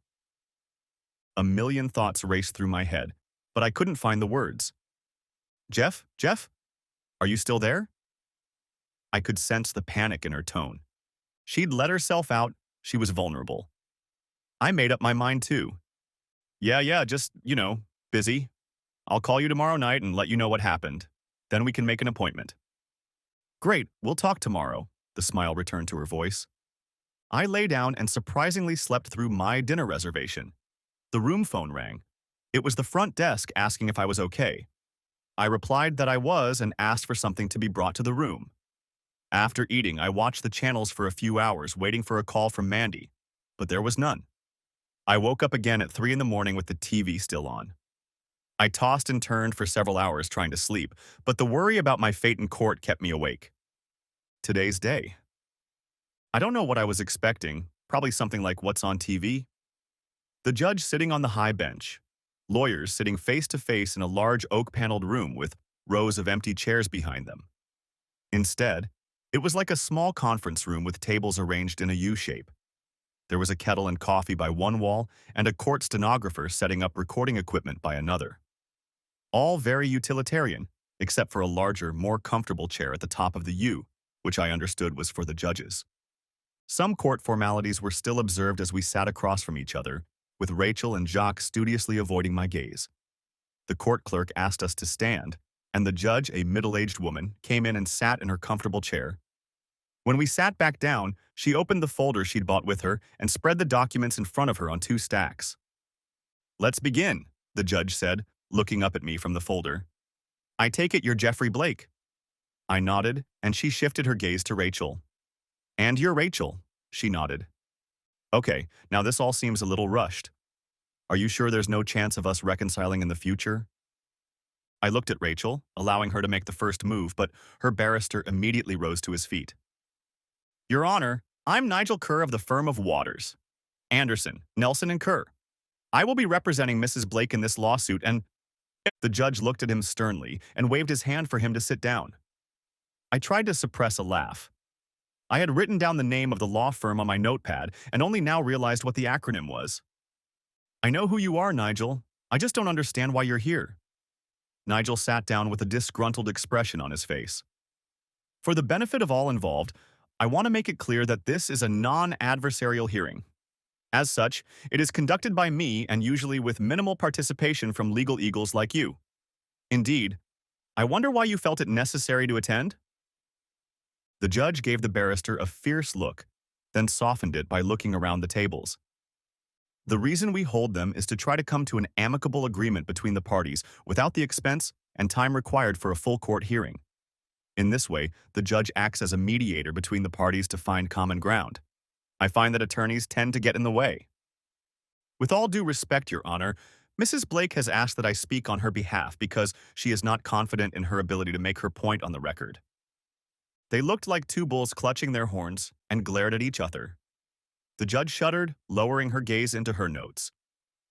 "All right, Mr. Kerr, but I'm going to ask your client some direct questions and I expect to hear some sort of response from her first." Barrister Rachel sat down with a smug expression on her face. Brian stood up and introduced himself, then sat back down. The judge took a sip of water, then unfolded the first page of notes in front of her. "First, I see that you've only been separated for 2 months." She raised her head and looked first at me, then at Rachel. "That's not such a long time. In fact, it's unusual for you to find yourself in this court without having lived at least 12 months apart. Are you sure there's no chance of reconciliation?" When she finished speaking, she looked at me, so I spoke first.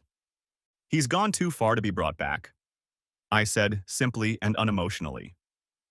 The judge shifted her gaze to Rachel. "It's over." She pulled herself closer to Jacques. "It should be understood that Mr. Blake abandoned his family in France on Christmas Eve." Nigel put in his 2 cents and received a harsh rebuke for his trouble. "Mr. Kerr, it is exactly the kind of statements you can't do without in this trial.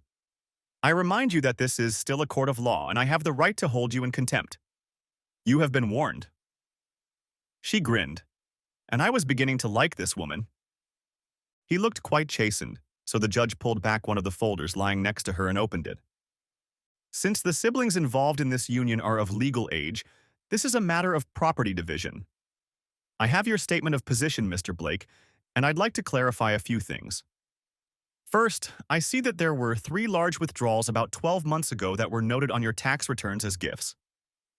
"Yes," I replied. "They were gifts to my daughters." "Okay, are they all married?" I nodded. "That would explain the different last names. I thought you might have a harem or something." She said it jokingly, but no one laughed.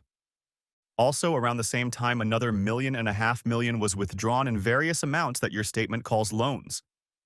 I can't find any loan repayments. Can you explain that? Yes, I have helped several friends with interest-free loans. The payments on them are annual, so the first installments will appear in the next couple months. Interest-free? The judge asked, leaning back in her chair and looking at me over her glasses. Yes, these are proud people. They don't want to accept gifts. So I've worked out that they have the money for 10 years. And if they pay 10% interest a year, the debt will be paid off. If they don't make all the payments, then after 10 years, they will have to pay off the balance, perhaps by going to a commercial lender again. A real good Samaritan? There was a hint of sarcasm in her rhetorical question, but she seemed satisfied with the answer. The rest of it seems pretty straightforward, she continued. I understand you've made an offer to settle this matter? Ah, $4 million. Is that correct? Yes. How did you arrive at that figure? I halved what I had in the bank and then added $1 million for Rachel's share of the business and the house. Turning in her chair, the judge turned to Rachel. I understand you find this offer inadequate? Yes, Your Honor, she replied quietly. May I speak, Your Honor? Asked Nigel, clearly annoyed. Of course. Mrs. Blake gave her husband 30 years of her life while he built his career. She supported him and raised his children. Now he has a successful business and she has no other means of livelihood. The offer, while great, is mean for someone who has given so much of herself. I gritted my teeth and clenched my fists. Brian discreetly nudged me with his elbow and with a look told me to calm down. The judge was silent for a moment, then closed my folder and reached for another. Opening it, she pulled out some handwritten notes. Perhaps now would be a good time to review Mrs. Blake's statement of position, and then we can move on to possible settlement options. Yes, Your Honor, replied Nigel, opening his folder and making it clear that he intended to answer questions. Ignoring him, the judge looked intently at Rachel. A year ago, there was 10.2 of $1 million in a bank account in your name. Is that correct? Yes, replied Rachel nervously. And now you're $400,000 in debt?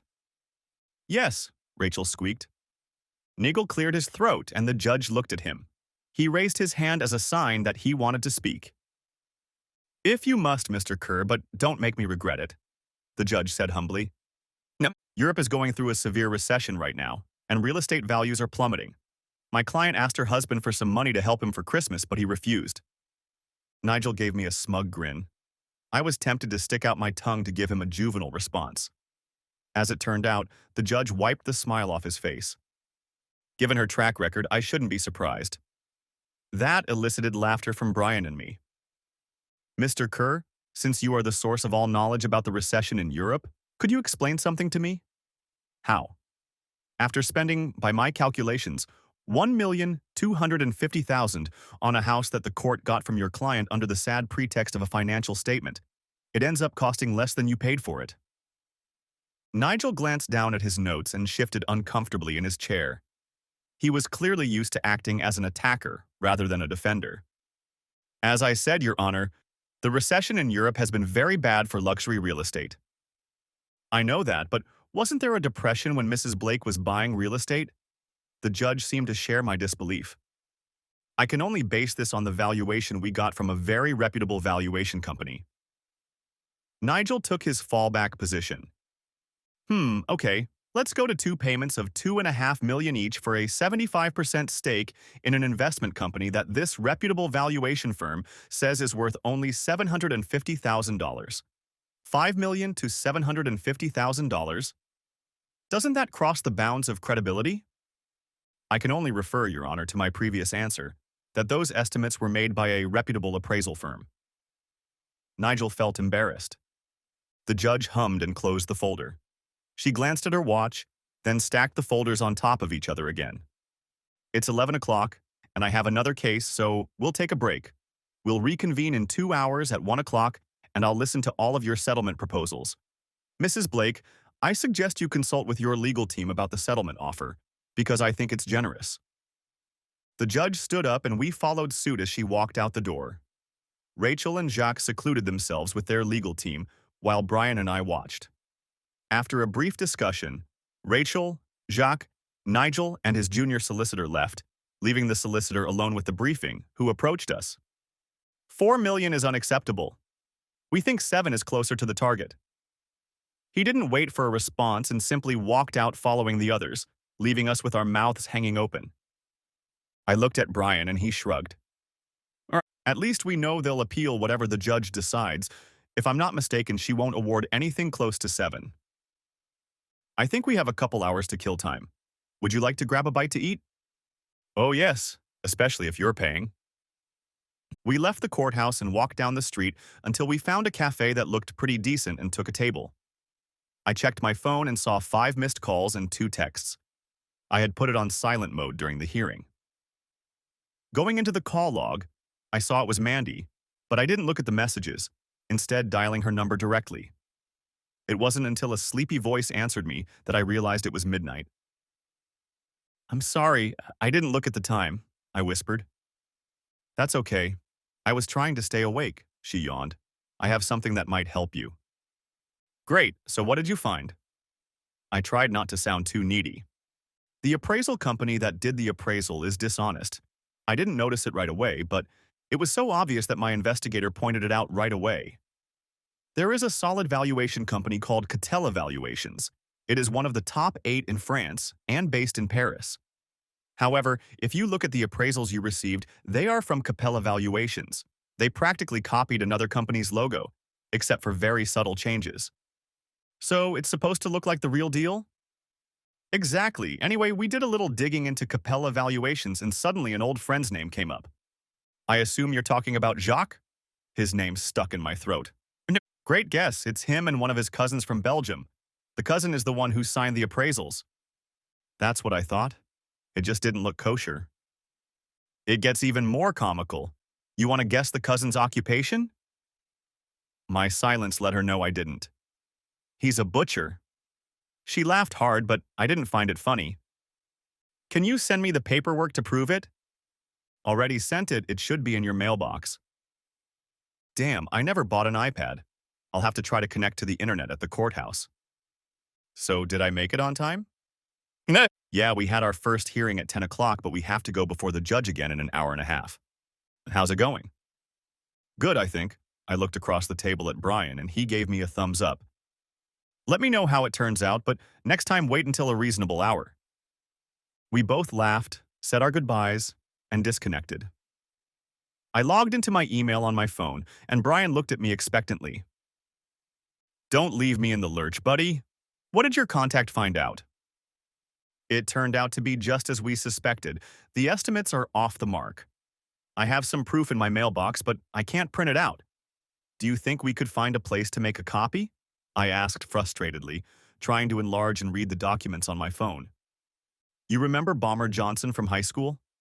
I nodded, continuing to fiddle with my phone. He works in the office of one of the banks around here somewhere. I'll try to get in touch with him.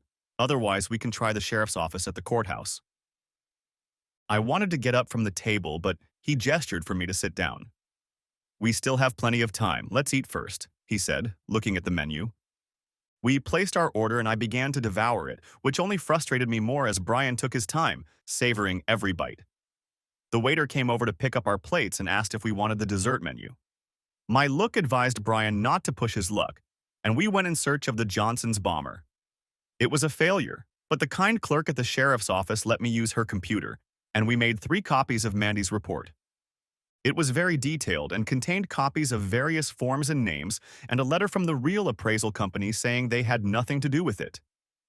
Documents from the questionable company with signatures from Jacques and his cousin, and pictures of the cousin in his butcher shop completed the dossier. We returned to the meeting room 5 minutes early. The opposition stood waiting at the door. We stopped at an inconspicuous distance. Rachel made no attempt to bridge the distance, and neither did I. The court clerk opened the door, we entered and sat down to wait for the judge. 5 minutes late, the judge entered, taking her seat in a comfortable chair. Okay, how did the negotiations go? We made a counteroffer and received no response, Nigel said in a superior tone. The judge looked in our direction, we shook our heads, and she turned back to Nigel. May I inquire about the offer? $7 million, he replied nonchalantly. The judge exhaled sharply. You're really not taking this seriously, are you? All right, then you both have 4 minutes to make your final statement, after which I'll make my ruling. Heads or tails? Who goes first, Mr. Kerr? It's up to you. The judge tossed a coin in the air and caught it. Nigel called heads, but it turned out to be tails. We decided to go second, and Nigel, frowning with annoyance, stood up to make a statement. He spoke at length about Rachel, about her dedication to her family and community, about giving up her career to take care of her girls and do volunteer work. He talked about her desire to see the world and my reluctance to leave Australia. Christmas was mentioned in passing, but the judge's stern gaze prevented that from going too far. Summing up, he said that, given her sacrifices, it would be fair for her to get most of my bank account as she was no longer able to earn a living. I watched this with a detached look, but inside I was seething. I couldn't wait for Brian to get up and hand me Mandy's case. Brian stood up and handed a copy to the judge and Nigel, then began his response. Your Honor, in the last hour we have received this report from an investigative firm in London. We have serious doubts about the credibility of the estimates we received from Mrs. Blake's legal team well after the deadline. Nigel was on his feet in a flash. Your Honor, this report cannot be admitted at this late stage. We have no way of verifying the validity of all the assertions contained within it, he bellowed. The judge did not open the folder and eyed it suspiciously. If this were a jury trial, I would never allow new evidence to be introduced without an opportunity for the defense to test it. However, I'm a judge and I think I can be fairly impartial, and I have enough experience to know when I'm being deceived. Your Honor, you're giving us grounds for appeal, whined Nigel. I am well aware of that, and have been since I noticed your behavior at this hearing. Besides, I'm very interested in reading this, since I believe that… The judge held up Rachel's financial statement, as such an incomplete document that it borders on falsification. I'll allow it, if only because I want to know what it says here. Please continue. She waved her hand in Brian's direction. Brian went through the entire text. Similar names, a letter from a real estate appraisal company, then pictures. At the end, he said the $4 million offer still stood, but $7 was ridiculous. When he sat down, the judge went over the file one more time, then leaned back in her chair and folded her arms across her chest. She gave both sides a cold stare, then leaned forward and made a few notes. Thank you for the summary. It confirmed what I've been thinking about this case. It seems clear to me that the preparation for the hearing was at the very least careless and sloppy, and at worst willful negligence bordering on perjury. As she uttered this reproach, she looked directly at Nigel. He opened his mouth to say something but closed it again, remaining mute. Fortunately, I was able to get a clear picture from one of the parties, and that greatly influenced my decision. I came to the conclusion that a division of financial assets did occur when the money won in the lottery was divided into equal amounts between the two spouses. Rachel sighed as she realized the implications of that decision. The only other assets to be determined are the family home in Australia and the accounting business. Given the value of these assets, which the other party has not attempted to dispute, it is my opinion that Mr. Blake should pay Mrs. Blake the sum of $1 million. Also, Mrs. Blake must pay annual alimony of $50,000 until her death, or until she creates another relationship in which she lives with her partner. Rachel was crying quietly. Jacques stood with his hands in the air, muttering what I can only assume was a French swear word. The lawyer tried to comfort her, but the noise only got louder. Brian patted me on the back, but I knew this wasn't over. Nigel stood up. Your Honor, thank you for your attention. Sarcasm dripped like molasses from his opening statement. However, I must tell you that we intend to appeal this decision to the family court, as we believe you have made several clear legal errors, as well as showing extreme prejudice against my client from the outset. That is your right. But I feel I should warn your client that there is $4 million on the table without the additional expense of a full hearing, and in my view the chances of a better outcome are slim. The judge looked past the barrister at the still sniffling Rachel. We ask that you execute your order for payment so that my client has money to live on until the full court hearing. Nigel continued, seemingly not noticing that the judge was addressing his client. Mr. Blake, you have 14 days to comply with my order to pay $1 million. This amount will be factored into any future judgment. Mrs. Blake, if I may be so bold as to suggest that you should be more careful with that money than you were with the previous $10 million. This brought on another bout of tears, whereupon the court clerk asked everyone to stand up. The judge removed himself and the recriminations began. Rachel and Jacques were conferring intensely with their legal eagles. I looked over at a glowering Brian. Round one is on us, he said with a smile. Do you have money in the bank? Yeah, who are we going to pay? Them? I looked at the increasingly animated discussion at the other end of the room. Not directly, We'll give it to the court, and then they'll transfer it. Then there will be no doubt that the money has been received. Should we offer the $4 million again? I wouldn't be in a hurry. They know where you are if they change their minds. We left and finished the paperwork at the front desk. The sun had set and it felt like a cold south wind was coming. Ominous dark clouds loomed over the hills on the outskirts of Bathurst. I wondered if this was an omen for my future. After shaking Brian's hand, I headed for my car, intent on getting home before dark. At dusk, kangaroos on the road could be a bitch. On the way, I replayed the day's events in my head. God, how I wanted everything to be resolved today. I dialed Brian's number on my phone, and soon the sound of dialing filled the interior of the car. Didn't we just say goodbye 30 minutes ago? Came Brian's voice over the Bluetooth connection. I've been thinking, maybe I should just shell out $7 million to make it all go away. No way. If you do that, they'll appeal and demand 10. You have the upper hand.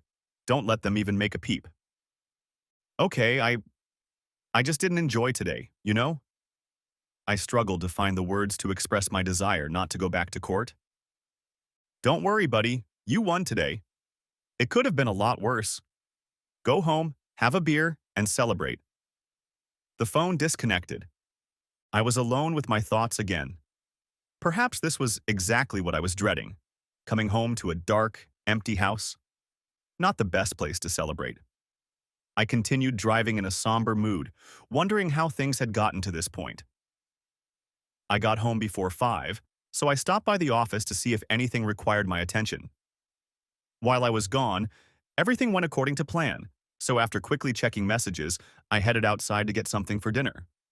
The street, which a week ago was full of people, was sparsely populated and quiet this afternoon. Coming out of the stores, people hurried to their cars, squirming in the biting cold wind. The passage of the cold front gave people a sense of foreboding of the coming winter. And all this despite the fact that the temperature was still a pleasant 19 degrees Celsius. It's funny how a day like this at the end of winter would cause a flurry of activity in anticipation of summer warmth. Short sleeves and t-shirts were pulled from winter stockpiles to glorify the return of the sun. I stocked up on frozen dinners and fruit and then headed home. I opened the apartment to let the breeze blow the musty air out. Putting the lunches for the next week in the freezer, I went out into the garden. The lawn needed another mowing, and if David wasn't interested in doing it anymore, I'd have to find someone else. I walked around the rose beds, plucking off the annoying blossoms and pulling weeds that had made their way through the alfalfa mulch. The bell rang, signifying someone standing at the front door, and I walked slowly through the house to answer it. Looking in the side window, I saw Charlie standing there in her gym clothes. Opening the door, I saw that she was sweating profusely. "Hi," she said, still catching her breath. "I was just running by. Saw your car and thought I'd stop by. Would you like to come in? Can I offer you a drink?" I was surprised that her house was some distance away. "Guessing my concern," she reassured me. "No, I'm fine. I just came from the main street where I had a gym class. I just underestimated how steep the hill was to get up here." "Then come on in," I urged. "No, I don't want to intrude. I just wanted to see how you were doing today." Charlie stepped aside and leaned against the door jamb. "Unfortunately, it was only the first round. My lawyer assured me we won, but as they say, it's not who wins the battle, it's who wins the war." The tension must have been reflected on my face or in my demeanor. Charlie stepped inside next to me and put her hand on my shoulder. Suddenly, the urge to hug her overwhelmed me, and I enclosed her in my arms. And I don't know if it was the pressure of the divorce or the contained frustration, but I jumped on top of her and we went into the bedroom. After a while, Charlie made one last inspection to make sure her clothes were in place, then opened the door and left without another word. I was excited, embarrassed, worried, and saddened. Over the next 2 days, I experienced a myriad of emotions. I tried to call Charlie, but always went to voicemail. Over the weekend, I drove by her house, but her car was gone and she was locked out. On Sunday, I rummaged around in the garden, mowing and weeding, feeling generally miserable. Monday at work, an email arrived from Brian asking me to call when I had a chance. I wasn't busy, so I called right away. "What's up?" I asked after the usual exchange of pleasantries. "You have a preliminary hearing in 3 weeks with the full family court." I don't know how or who's on these guys' side, but they must have some serious clout. Usually these cases drag on for months. Never mind, I replied cheerfully. I want to get this over with. What's a preliminary hearing? It's an appeal, so the judges have to decide whether the grounds on which the appeal is based are valid before they allocate time to hear all the arguments, explained Brian. And what are those grounds? Basically what Barrister Rachel said at the end of the other hearing, that the judge was wrong to apply the Financial Separation Act prematurely, and that she was biased against their client. What does full court mean? Just 3 judges, one of whom is either the chief judge or the deputy chief judge. So what do we do? Nothing, we just show up and watch. They've filed an appeal, so they'll have to argue their point. If it passes, then we'll move on, since the next hearing will have witnesses and experts and everything else. I can help with the organization, but it's better to get a barrister to conduct the hearing. Shit! Why doesn't she just take the money I've offered her and run away? Half shouted into the phone, my desperation making itself felt. Greed, Brian replied more measuredly. Pure greed, and probably not just on Rachel's part. Waters, Anderson, Nelson, and Kerr know how many zeros will be in the final tally, and they want a big chunk of it. Assholes, said I with feeling. Keep your shirt on, Jeffrey. We're still in the box. Okay, I'm sorry, I just don't see why this has to turn into a war. I'm afraid that's not uncommon in family law. Damn lawyers, said I, half-jokingly. This seems like a good time to end this conversation. We'll talk later, Jeff. I leaned back in my chair and contemplated what was going on. I didn't like it. I'm not a control freak, but I like being able to plan ahead, to know where I'm going. The consummation of my marriage seemed farther away than ever. Financially, I still had a trump card in the form of the money my sister had, but everything else seemed to be in flux. And then there was my personal life. I was coming home to an empty house, staying home and becoming more and more isolated. Charlie, Charlie, Charlie, Charlie. Gorgeous, lively, fun, and seemingly with as much baggage, maybe more, than I had. Maybe I should have just retired and traveled with Rachel. Better that than that. Jacques wouldn't look in on me if I wasn't coming home for work. Things might have been different. I could have controlled Rachel's spending. I gave myself an uppercut. Wake up, Jeff. It's all gone wrong before this. It's time to pick yourself up and move on. It was all in the past and nothing could be changed. I should be concerned about the future. Right, I said out loud to myself. What's done is done. It's time to start moving on. I pulled a notepad out of my drawer and wrote numbers on one side of the page. At the top, I wrote priorities. Number 1, Charlie. I liked her. Hell, maybe even more than I liked her now. I was going through a divorce soon, so I wasn't going to die thinking about it. Number 2, get out of the family home. Sell it, rent it out, maybe even burn it down. Too many memories, too much work. I'll try to find something smaller, more modern, and easier to keep clean. Number 3, get out and do what I want to do. Yes, I like the job, but really, I was only using it as an excuse to be away from Rachel. I had a good team here who could run this place with their eyes closed. Time for some fun. Barramundi fishing in the Kimberley, snow skiing in Canada, scuba diving on the Great Barrier Reef. So many possibilities, of course. If priority number 1 works out, I may have to clip my wings a bit. That was enough to get me started, so I left the list at 3. I went back to work, stopping every now and then to think, dream, and smile for the first time in a long time. At the end of the day, I hurried out of the house to get to the nursery before it closed. Our little town was too small to have a flower store, but it had a good nursery that grew plants on a large scale for wholesale to other nurseries. There was a small retail store in the home of the nursery owner where you could buy merchandise for cash. I drove there and bought a potted red rose that still had flowers on it. I drove to Charlie's house again, but she wasn't there. Dialing the number, I expected to see voicemail, but at least it rang this time. She answered on the 7th ring, and after exchanging greetings, I suddenly realized I didn't know what I wanted to say. About the other day, I just wanted to say, Thankfully, she broke into the conversation and saved my pathetic attempt to talk. Can we talk later? I'm just busy, Charlie said in a quiet voice. Yeah, sure. We're still, you know, friends, aren't we? I asked in a pleading voice that must have sounded desperate. Yeah, we just need to clear some things up. I'll try to come back later this afternoon, okay? She was very deliberate, choosing her words carefully. Yeah, great. I'll be here. Uh, waiting. Not like last time. I'll be on my best behavior. I hissed. You'd think English was my second language. I got the beginnings of a giggle, but she suppressed it. Goodbye, Jeffrey.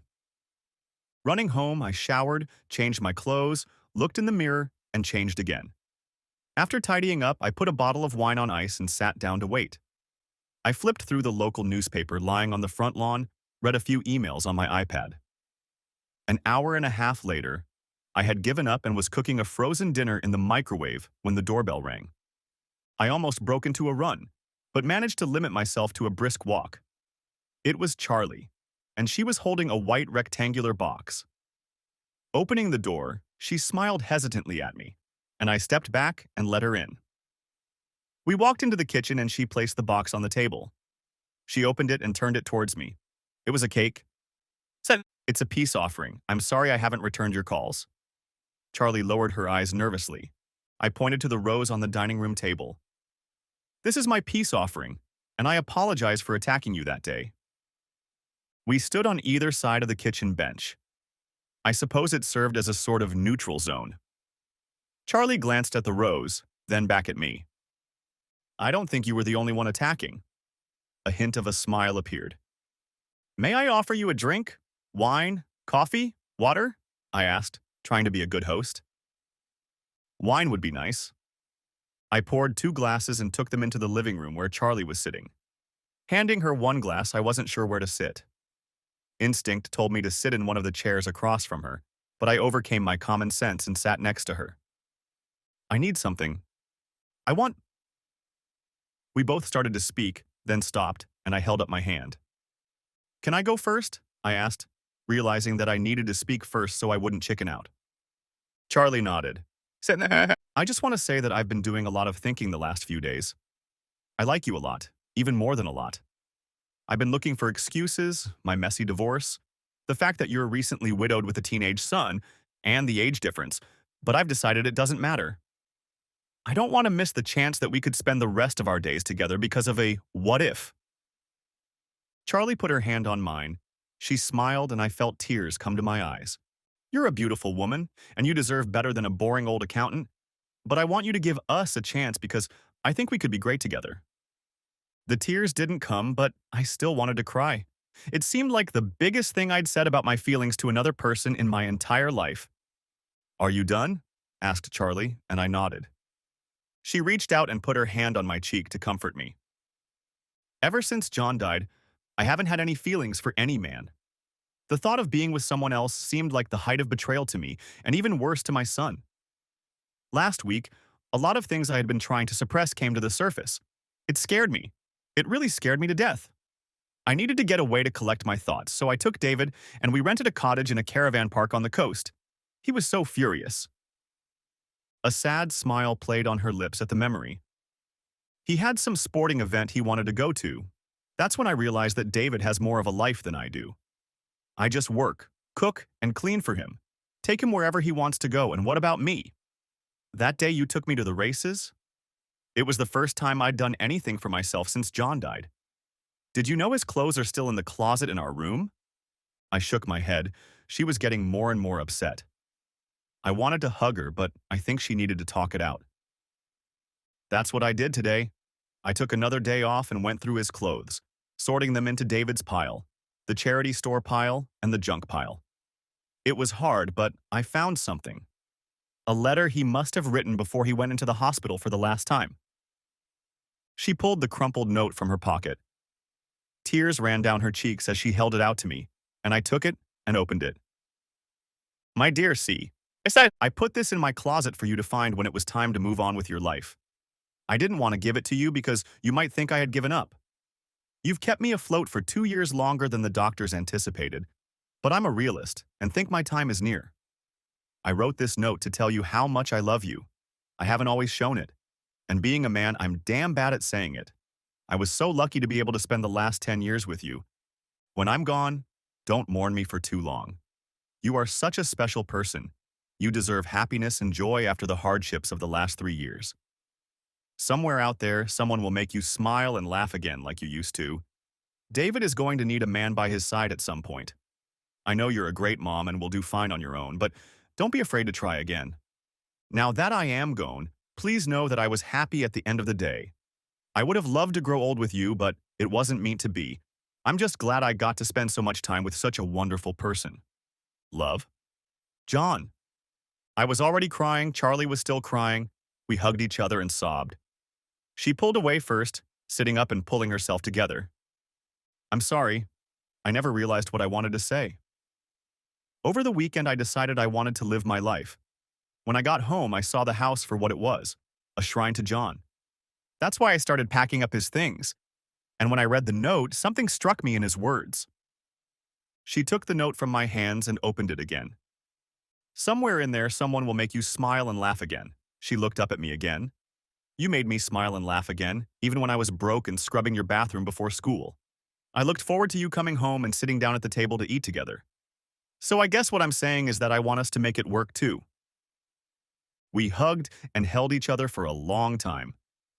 I kissed her hair and whispered, You know we're both on edge. A lot of relationships don't last long because of that. Stop thinking too much. You sound like a boring old accountant. She giggled. Hey, I'm the only one allowed to call myself old. I told her off for laughing. Okay, then I'll call you experienced. We kissed, but not a wild passionate kiss, but a deliberate smack on the lips. Charlie looked at her watch. Shit, I've got to go. David's rugby practice is winding down.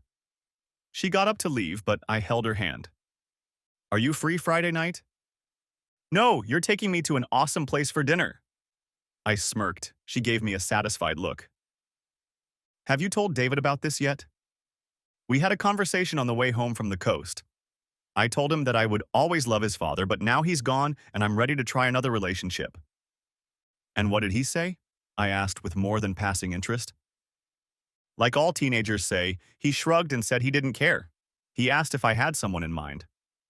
And? I told him to mind his own business. I let go of her hand and she leaned over and kissed my forehead. I'll see you Friday. With a wave of her hand, she walked away, leaving me elated but alone. I walked over to the microwave and decided that the frozen dinner was beyond saving, so I threw it out and picked up another. The next day, I made a reservation at a nice place for Friday night. I was on cloud 9, whistling and smiling. My coworkers were throwing funny looks at me. For my secretary, it was getting to be too much. What the hell's gotten into you? Asked Julie, buying me coffee. What do you mean? I innocently replied. The whistling, the laughter, the general good mood. Not to say you weren't happy, but you're the happiest you've been in 10 years. She studied me over her glasses. Julie had worked for me for 20 years. She was part of the furniture in my office. I leaned back in my chair and smiled. That's what I'm talking about. She exclaimed, You're not going to do anything stupid, are you? I've heard that people get really happy before they, go to the post office or hurt themselves. Her voice broke, as if she thought she'd said too much. I continued to smile. Don't worry, Julie, I'm fine. What's more, I'm totally fine. I'm moving on. That's all. Did she accept your settlement offer? Julie was always on top of all the gossip and liked to be the first to know about everything. No, that remains to be seen, but I'm not going to worry about it anymore. What will happen will happen. I just want to live while I still can. Are you sure? Asked Julie suspiciously. Yeah, I'm sure. Now get back to work before I get cranky again. I laughed. She threw me a funny look and walked away, shaking her head. After work, I walked home with the confidence that all was well in the world. As I turned toward my driveway, I saw a dark cloud sitting on the front steps. David, dressed in his school uniform, with his bag by his side. He stood as I approached, stopping a short distance away, and I didn't know what to say or do. He seemed just as unsure, and I broke the silence. Hi, David. It wasn't much, but at least it was something. Hi, he replied with all the eloquence of a teenager. Can I help you? Maybe, he muttered. But I remained silent, and after a pause he continued. Are you dating my mom? It was probably a question, but he phrased it more like a statement. Yes, I really hope to see your mom a lot in the future. Yes, I... I was wondering if you needed help in the garden? That was a relief. Yes, that would be great, I exclaimed. I still want to get paid, added David, shuddering at my enthusiasm. Of course, I couldn't help but grin, my luck never leaving me. I can start tomorrow if you want. 2 days a week is okay? 3 would be better. I'm thinking of tidying it up and then selling it, I said, heading for the front door. Sell it? He looked disappointed. Why do you want to sell it? He turned around to look at the house. I stood next to him and looked around my house. It has a lot of ghosts living in it, David. It's big, old, and hard to maintain. Not all ghosts are bad, he muttered with feeling. I know, but sometimes they hold you back, keep you from moving forward. I heard a sniffle beside me, and it suddenly dawned on me that we were talking about different ghosts. Looking at David, I saw that his eyes were reddening, and I put my arm around his shoulders. I'm sorry, David. I was talking about my own ghosts, not your father. He'll always be with you because he's here. I touched his head. And here. I touched his chest. No one can replace him, and I would never try. I really like your mom, and I wish I could be closer to both of you. David moved away from me, wiped his eyes with his sleeve, and picked up his bag from the ground. I'll start tomorrow afternoon, he murmured, heading for the driveway. Do you need a ride home? I half shouted after the receding figure, but he didn't say anything back. He just raised his hand to wave off the offer. I walked into the house and then, as if on cue, my phone rang. It was Charlie. You haven't seen David, he hasn't come home, and when I called his friend, he said he got on the bus that goes near your house. There was concern in her voice. Yes, he was here and he just left. Oh, how did it go? She was still worried. Not too bad. He wanted his job back as a gardener, I replied, trying to reassure her. Really? That's it? Yeah. Why? We had a hell of a fight this morning. I gave him John's clothes I'd been saving for him, and he realized I'd cleaned out his father's closet. I also cleaned out some pictures and put them in an album. He was very upset. He called me a two-faced whore. I realized why she was so worried. You go home and I'll try to catch up with him and take him to you. I went back outside, got in my car and drove in the direction David had gone. When I caught up with him, I stopped and he came to the passenger side window. I can go, he said simply, and turned to continue on his way. Hop in, David. Your mom is upset, and I said I'd give you a ride home. I insisted. He hesitated, then shrugged, walked back, opened the door, and climbed in. I'd be fine. I walk everywhere, he complained. I know, but your mom's upset about, the conversation you had this morning. She tells you everything? She's worried about you. Why did you come to get your job back if you were so rude to your mom this morning? I wasn't going to ask for my job back. I was going to... He didn't finish the sentence, and I was lucky I was home when he came in. You're not taking sides, are you? David frowned. And I don't want to interfere in your and your mother's relationship, but since I hope to see you both much more often, I have no choice. I think you're being too hard on your mother, but I understand that seeing her get involved with someone else must be hard. We both looked ahead as I pulled into the driveway and continued toward Charlie's house. We didn't speak for a while. When I turned onto the road where Charlie's house stood, David spoke again. Life can be a real bitch sometimes, he exclaimed. Yeah, I agreed. But you can either play the victim, moan about it, and let it define you, or you can take what you get and live the best life you can. Is that why you're selling the house? Well, I'm just thinking about it, but yeah, I suppose it is. We pulled up in front of Charlie's house and she appeared through the front door. Do you want me to stay or go? I asked David, looking at my mother approaching. You should probably leave. I think I have a lecture waiting for me. You're lucky it's only that. Yeah, I guess so. Thanks for the ride. I'll see you tomorrow, he said as he got out of the car. I heard his mother say, "Inside, young man." Then her concerned face appeared in the passenger side doorway. "Thank you. Will you come in?" continued Charlie uncertainly. "No, it would be better if I stayed back.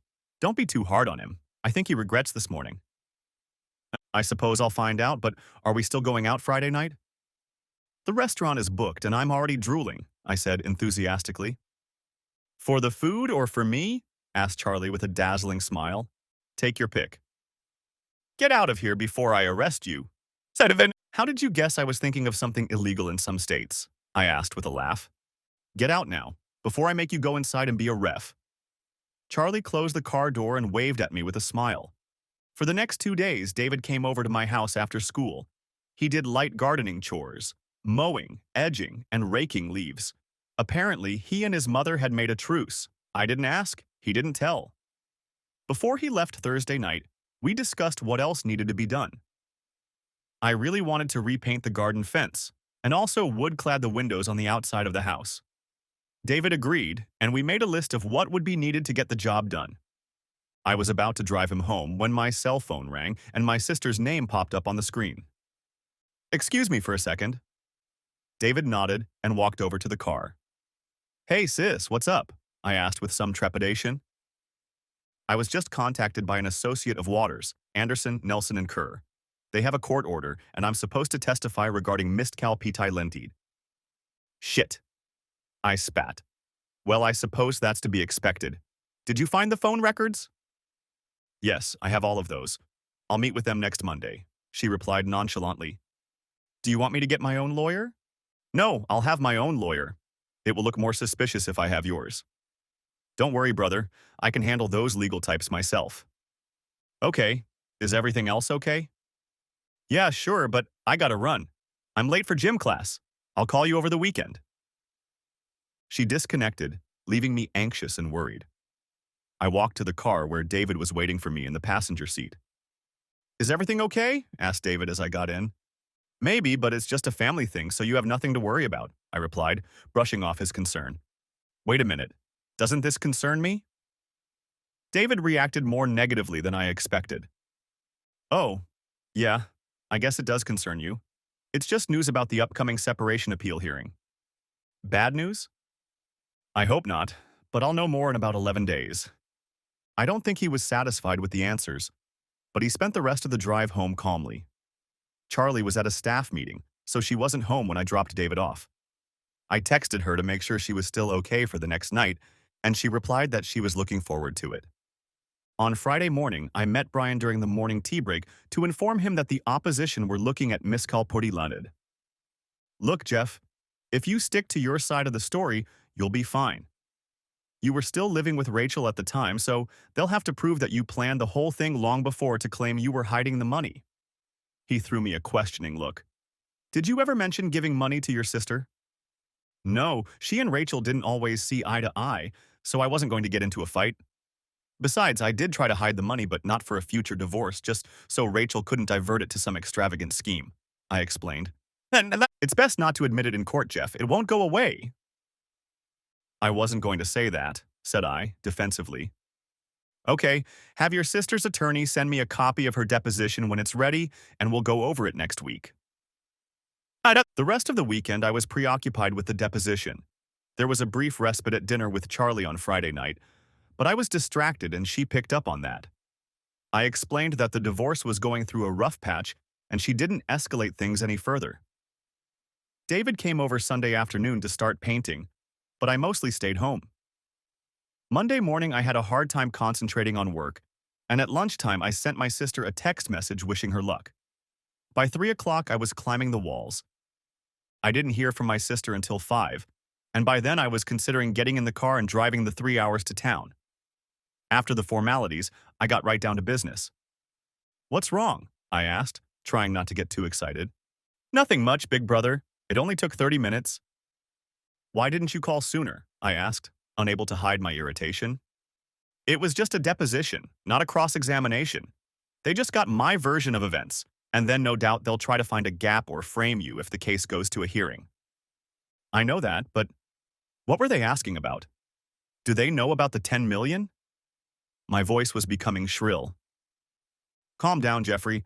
Of course they know why you think they questioned me. They asked how we arranged to buy the ticket. I said you had called and showed them the log of incoming calls. Then they moved on to the money in the company and wanted to know how it had increased over the last 6 months. I showed them the records of my transactions and they left. I see, so no questioning then?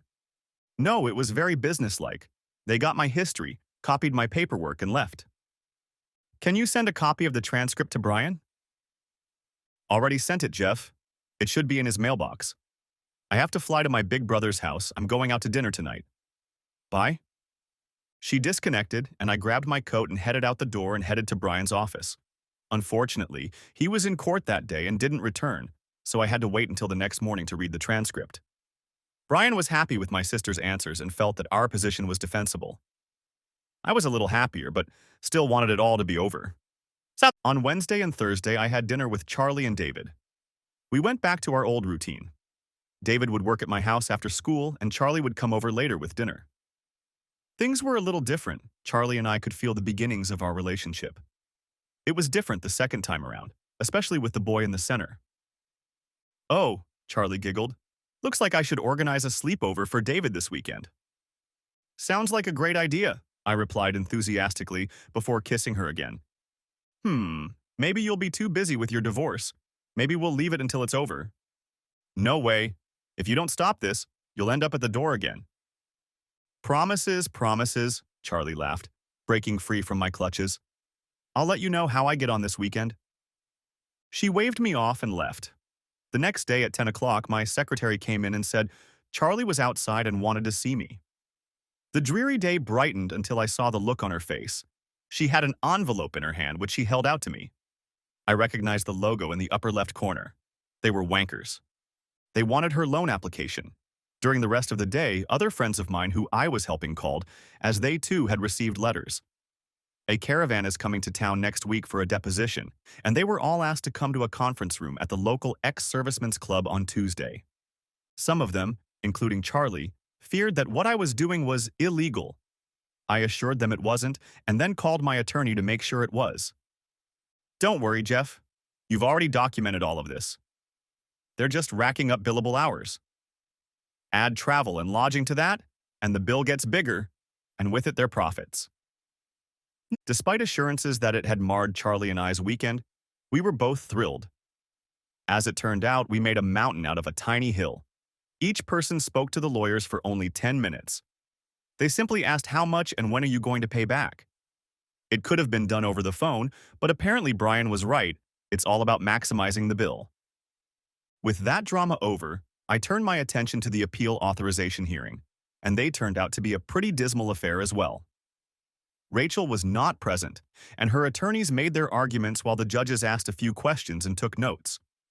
When the chief judge asked if there was anything else, Mr. Kerr asked to expedite the case because their client was in dire financial straits. The judge on the other end, a lady in her 50s, cleared her throat before replying. Mr. Kerr, your client has a house, excuse me, a villa, in the south of France, and 4 weeks ago he received $1 million. Many others before this court would envy her precarious position. I couldn't help myself, I had to giggle. The Chief Justice looked at me spitefully, waiting for me to stop before replying. Okay, Mr. Kerr, we'll take that under advisement. He tapped his gavel and asked the clerk to read out the title of the next appeal to be heard. Brian stood up and, lifting me from my chair, led me out of the courtroom. When we got outside, I asked when we would know the outcome. Probably in a week. So they won't make a decision today? No, the 3 of them split up and write their own opinions. Then they get together in a couple days, listen to each other's thoughts, and then their joint decision is posted online on the family court website. Then what happens? First, a referral hearing where a decision is made about when the case will be heard and for how long. Both sides file briefs with their arguments and witness lists. The judges go through their dailies and decide on a start date and duration. After that, we're off to the big show. And how soon is it over? Brian scratched his head, thinking for a moment. Hard to say. It usually takes 4 months for the hearings, then another 3 months to set a date. However, we've already seen that WA&K has some clout, so they may be able to get the case heard sooner. The hearing itself shouldn't take too long. They won't want to devote too much time to it, perhaps half a day. It is only about the division of property. The children are not involved. When child custody is decided, there are invariably allegations of abuse or neglect, so they take much longer. I sighed. So we're just sitting around waiting again? There's no point in making another settlement offer? No, I think they've made it pretty clear that regardless of what you've offered, they're going to push for more. Frankly, Jeff, I don't see how the judges are going to give them more. We now have a more realistic valuation of Rachel's assets, but like I said, another day in court is 2 more days of billable hours. Leeches, I said quietly. Speaking of my contemporaries, we need to find you a barrister. If the appeal is successful, you'll need one. The main administrative office keeps a list of local lads who specialize in the military branch. We might be able to make time for one of them today and save a trip. We got a list of 12 names, but unfortunately none of them had time to meet with us. It didn't help that we didn't know the outcome of the appeal either. They didn't want to waste time on something that might turn out to be unnecessary.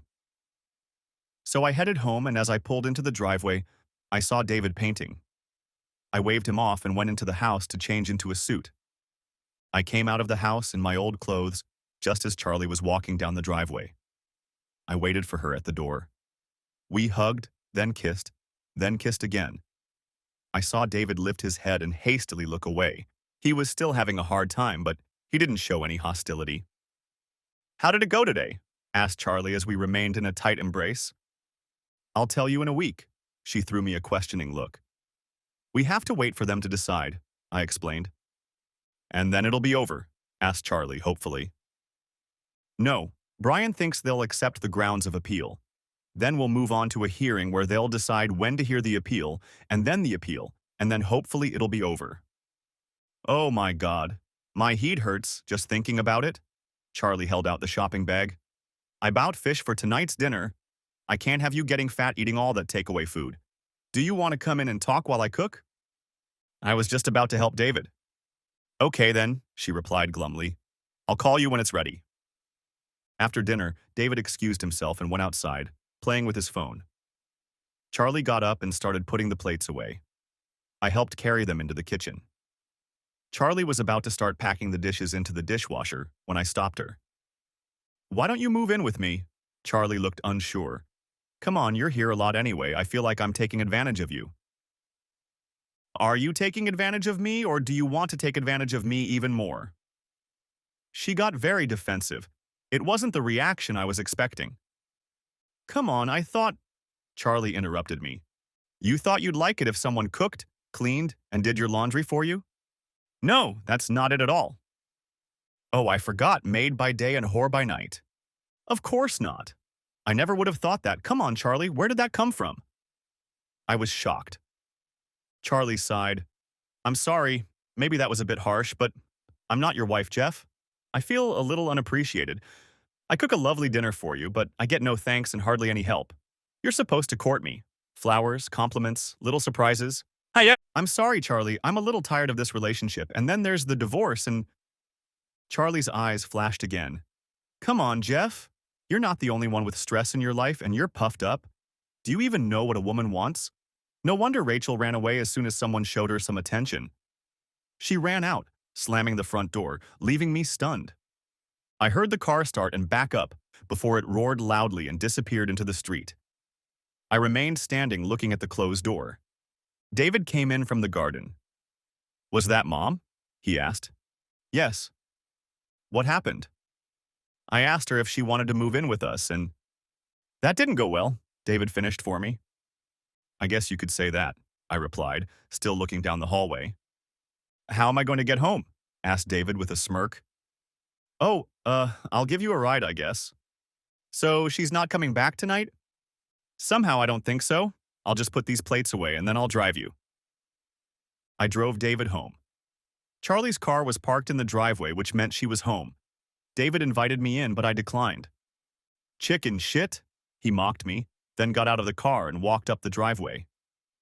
The next day I sent her flowers and a card to work apologizing and promising to make it up to her. In response, I got a curt "thank you" via text message. David came to work the next day, but his mother didn't show up. He got to the bus and headed home the same way.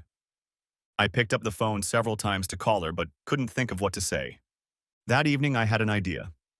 I called Tom Ballard at the local racing club to get organized so that I would be ready for tomorrow.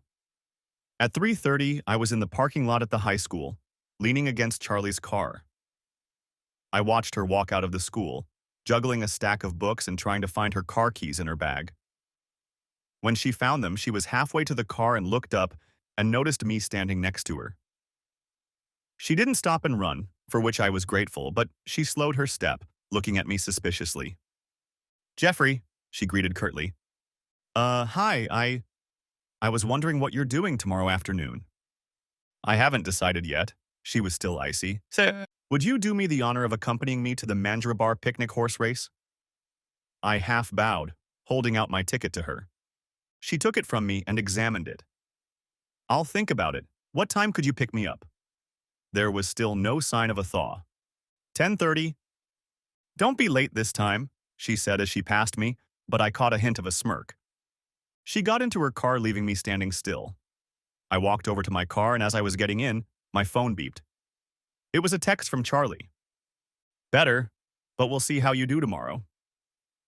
This time I arrived to pick her up 5 minutes early and with a bouquet of flowers. When David opened the front door and saw me, he made a gagging sound and disappeared into his room. I found Charlie in the bathroom where she was applying her makeup and handed her the flowers. "Are these for me?" she asked sharply, flapping her eyes. "Yes, ma'am," I replied, trying to mimic Rhett Butler. "Good boy." Charlie took the flowers. "See how good things can be with a little effort?" she said. I went into the kitchen and got a glass of water, then flipped through a magazine in the living room. Sure, 5 minutes turned out to be 15, but when Charlie showed up, all that was forgotten. "Breathtaking," I muttered, putting the magazine aside and standing up. "You really are beautiful," I replied, feeling very old and unfashionable, standing in front of this gorgeous woman. The day went well and we had a great time. All the troubles of the last few weeks were forgotten. With 2 more races to go, Charlie pulled me into a secluded corner and whispered in my ear, "I'm done racing. Let's go back to your house." I pulled back to study her face. "Are you sure?" "Yeah, but let's get to the bed this time, okay?" Charlie took my hand and led me through the crowd to the parking lot. On the way home, we were both silent, just holding hands. Once parked in the garage, I unlocked the house and pulled Charlie towards the master bedroom. Part 3. For the next couple months, we were like teenagers in love. When we were alone, things were easy, but going out with her friends was another matter entirely.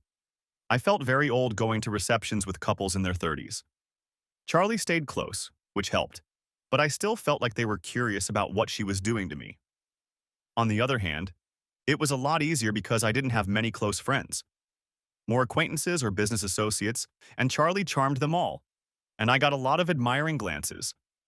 I basked in her rays and was happy with the envious looks I got from guys my age.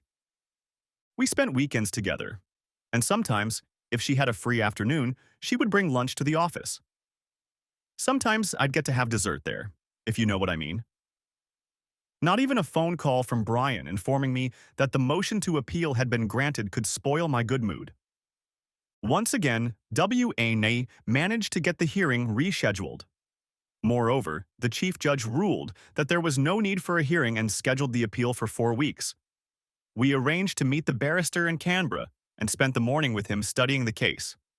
After reading our brief and asking a few questions, Tom outlined the case to me. There are 5 basic principles that guide the family court in determining financial division in divorce hearings. 3 of them do not apply in this case. He held his hand up with 3 fingers up, ticking each one off, and continued. First, in a relationship that has lasted this long, any assets you had prior to the relationship are irrelevant unless there is a prenuptial agreement. Second, contributions to each party's assets during the relationship would not be taken into account because your wife was a homemaker and you provided the only income. The third criterion the court may apply is custody of the children, but since they are no longer dependents, that is irrelevant. So all we have to worry about is a straight division of property, which would be 50-50 if it weren't for your wife's age and employment prospects. Given that she has no formal qualifications and is unlikely to be able to find a job with a salary commensurate with yours, you can expect to be asked to pay some form of alimony, concluded Tom. Geez, I thought. We're paying this guy $900 an hour to state the bleeding obvious. Before I could think of a clever way to say that we already knew that, Brian intervened. No. How do you think the fact that Rachel already has significant assets that she previously tried to hide will affect the outcome of the case? He asked. I had to suppress a laugh as I mentally pictured Rachel standing in front of a mirror and asking if my assets looked large here. Brian threw a perplexed look at me, but the barrister didn't seem to notice it. Tom put his elbows on the table, bringing his hands together to form a spire, which he then rested his chin on. He remained in this position, thinking deeply about the question, as if deciding whether the man should live or die. Finally, he leaned back in his chair and, after another dramatic pause, gave an anticlimactic answer. We'll see that day. No doubt he caught the way I rolled my eyes and continued. If I were representing your wife, I'd play the fact that she needs enough money to support her for the next 40 years. While you have a successful business, she has no realistic prospect of finding a job that would give her an income similar to what she had with you. We, on the other hand, claim that she has considerable means with the money she has and is currently in a relationship with another man. Who is the main reason she doesn't have more money? Growled I, annoyed with the whole process. Do you think we can get her to fly? I mean our arguments, I clarified, seeing the impassive expression on the barrister's face. We'll definitely try, but know this, Jeff. You'll have to pay something, probably up to $5 million. That's what we thought, Brian agreed. I think that's it. I'd like to get the paperwork on how your wife is living now. Do you have it? Nothing at the moment, I said, then added, but I have a contact I can find out from.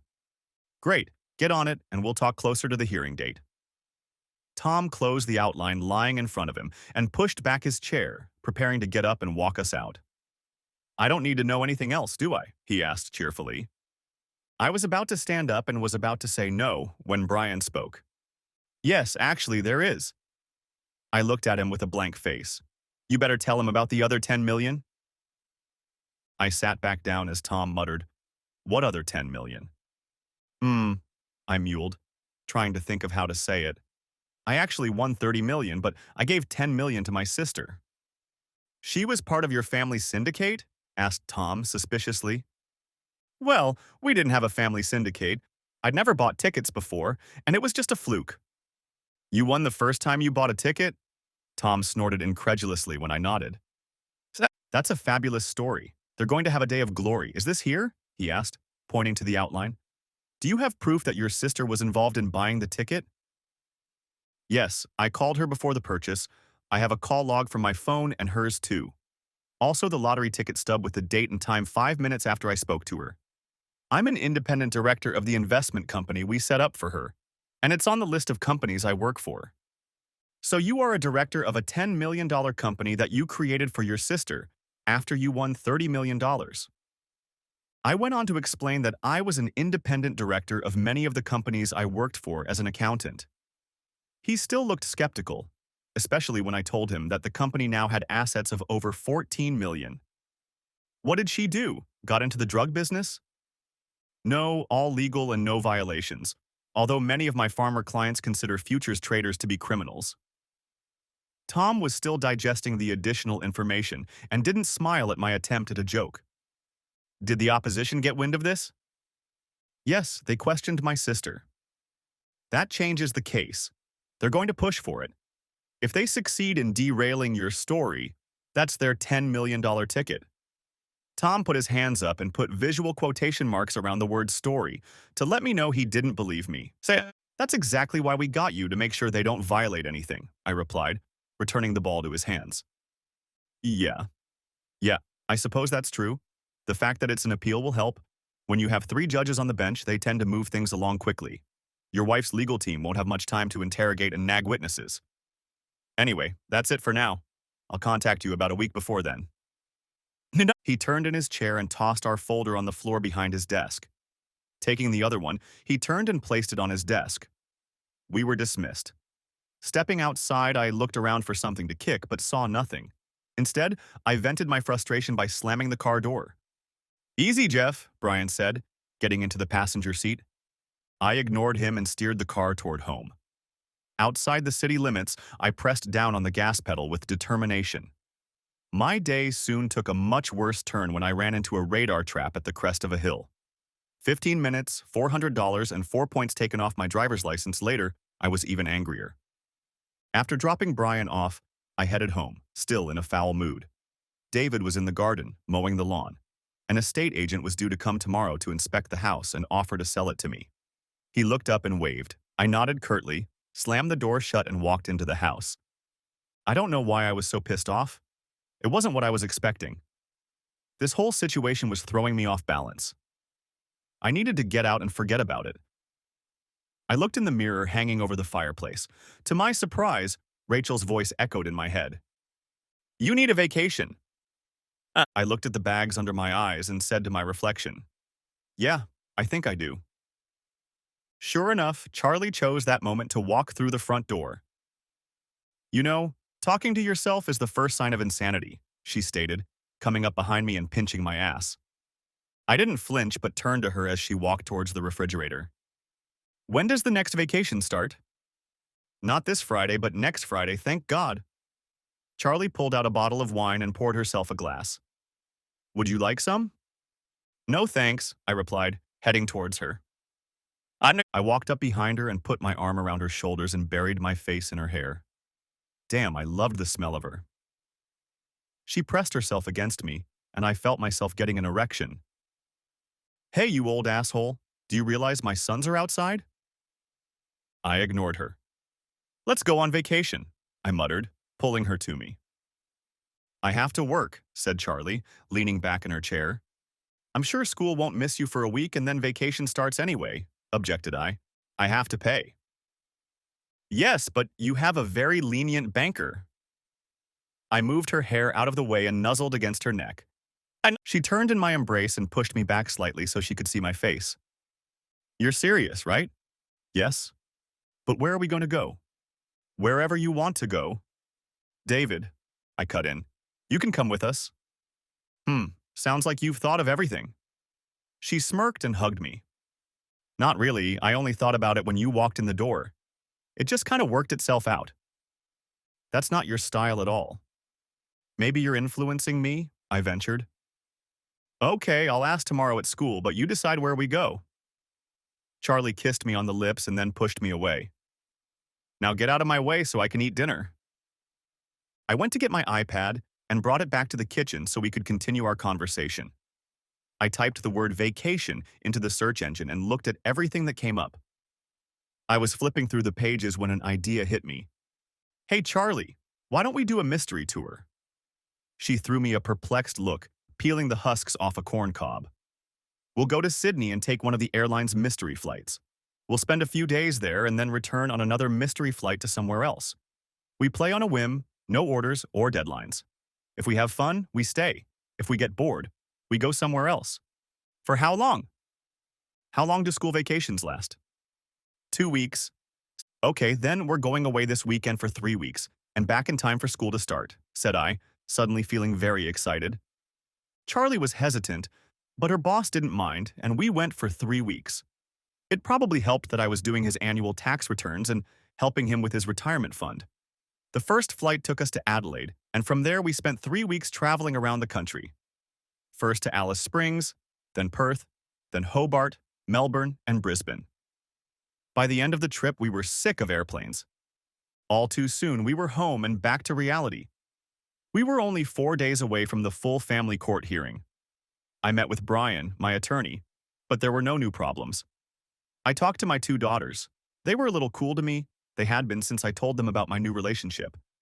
I suspected that Rachel was whispering in their ears. Besides, I assumed they were still coming to terms with the fact that their parents had split up and we both had new partners. I hoped they were. My third and youngest daughter didn't want to talk to me at all. I called several times, left messages, and got no response. When I finally got in touch with a real person, I got a call from her husband. He made excuses to his wife as to why she couldn't come to the phone, but I realized it was a lie. I was disappointed, but hoped that when all the court business was done, we could meet again. The night before the court hearing, Charlie and I drove to Canberra, leaving David at a friend's house. I would have preferred to go alone, but Charlie was being called to give evidence. I couldn't understand what the defense was after, but surely all would be revealed tomorrow. We stayed at a small boutique hotel. I considered a 5-star, but decided against it. The likelihood of running into Rachel would be too great. Catching a cab to Kingston, Charlie and I strolled along the row of restaurants, studying the menus.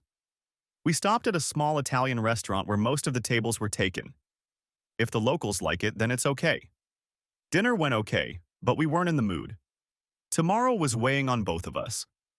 We left without dessert and walked for half an hour towards our hotel, before catching a cab for the rest of the way.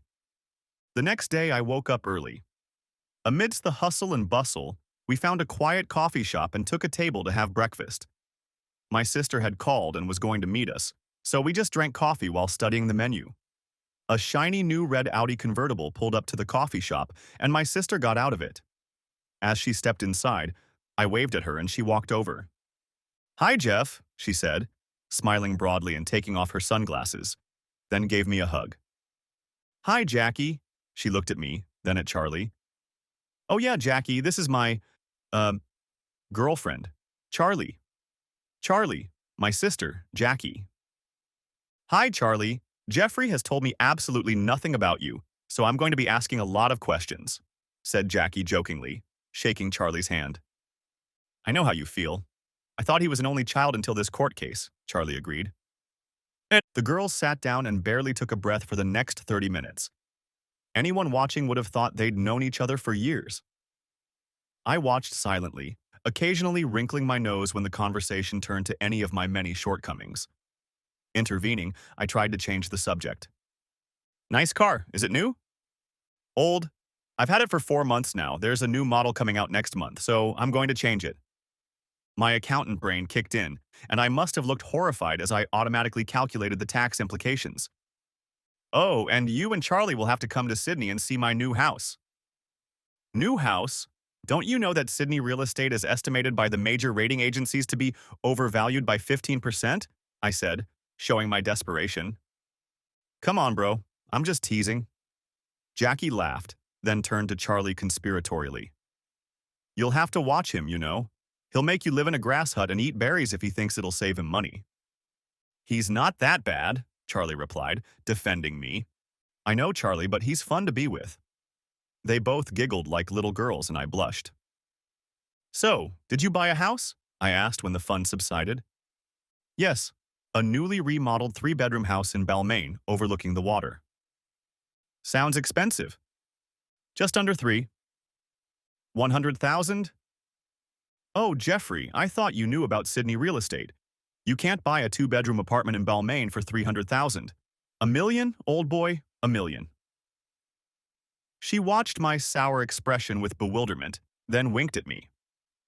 "I have 14 million in the bank, dear brother. Normal people would have spent some of it." Suddenly, it hit me what was going on. A preemptive strike before the trial. Yes, I suppose normal people would. We finished breakfast and walked the rest of the way to the family court. After waiting outside in the sunshine for a while, we headed inside. It was still 30 minutes until the appointed time, but we decided we'd better try to catch up with our lawyers. We found Brian in the cafe devouring a donut. He informed us that Tom, the barrister, wouldn't show up until the wee hours of the morning because he had a mediation in another building right now. We left him to eat and went to sit outside our assigned courtroom. 10 minutes before it started, the clerk opened the doors. A young guy in a suit sitting nearby disappeared down the hallway talking on his cell phone.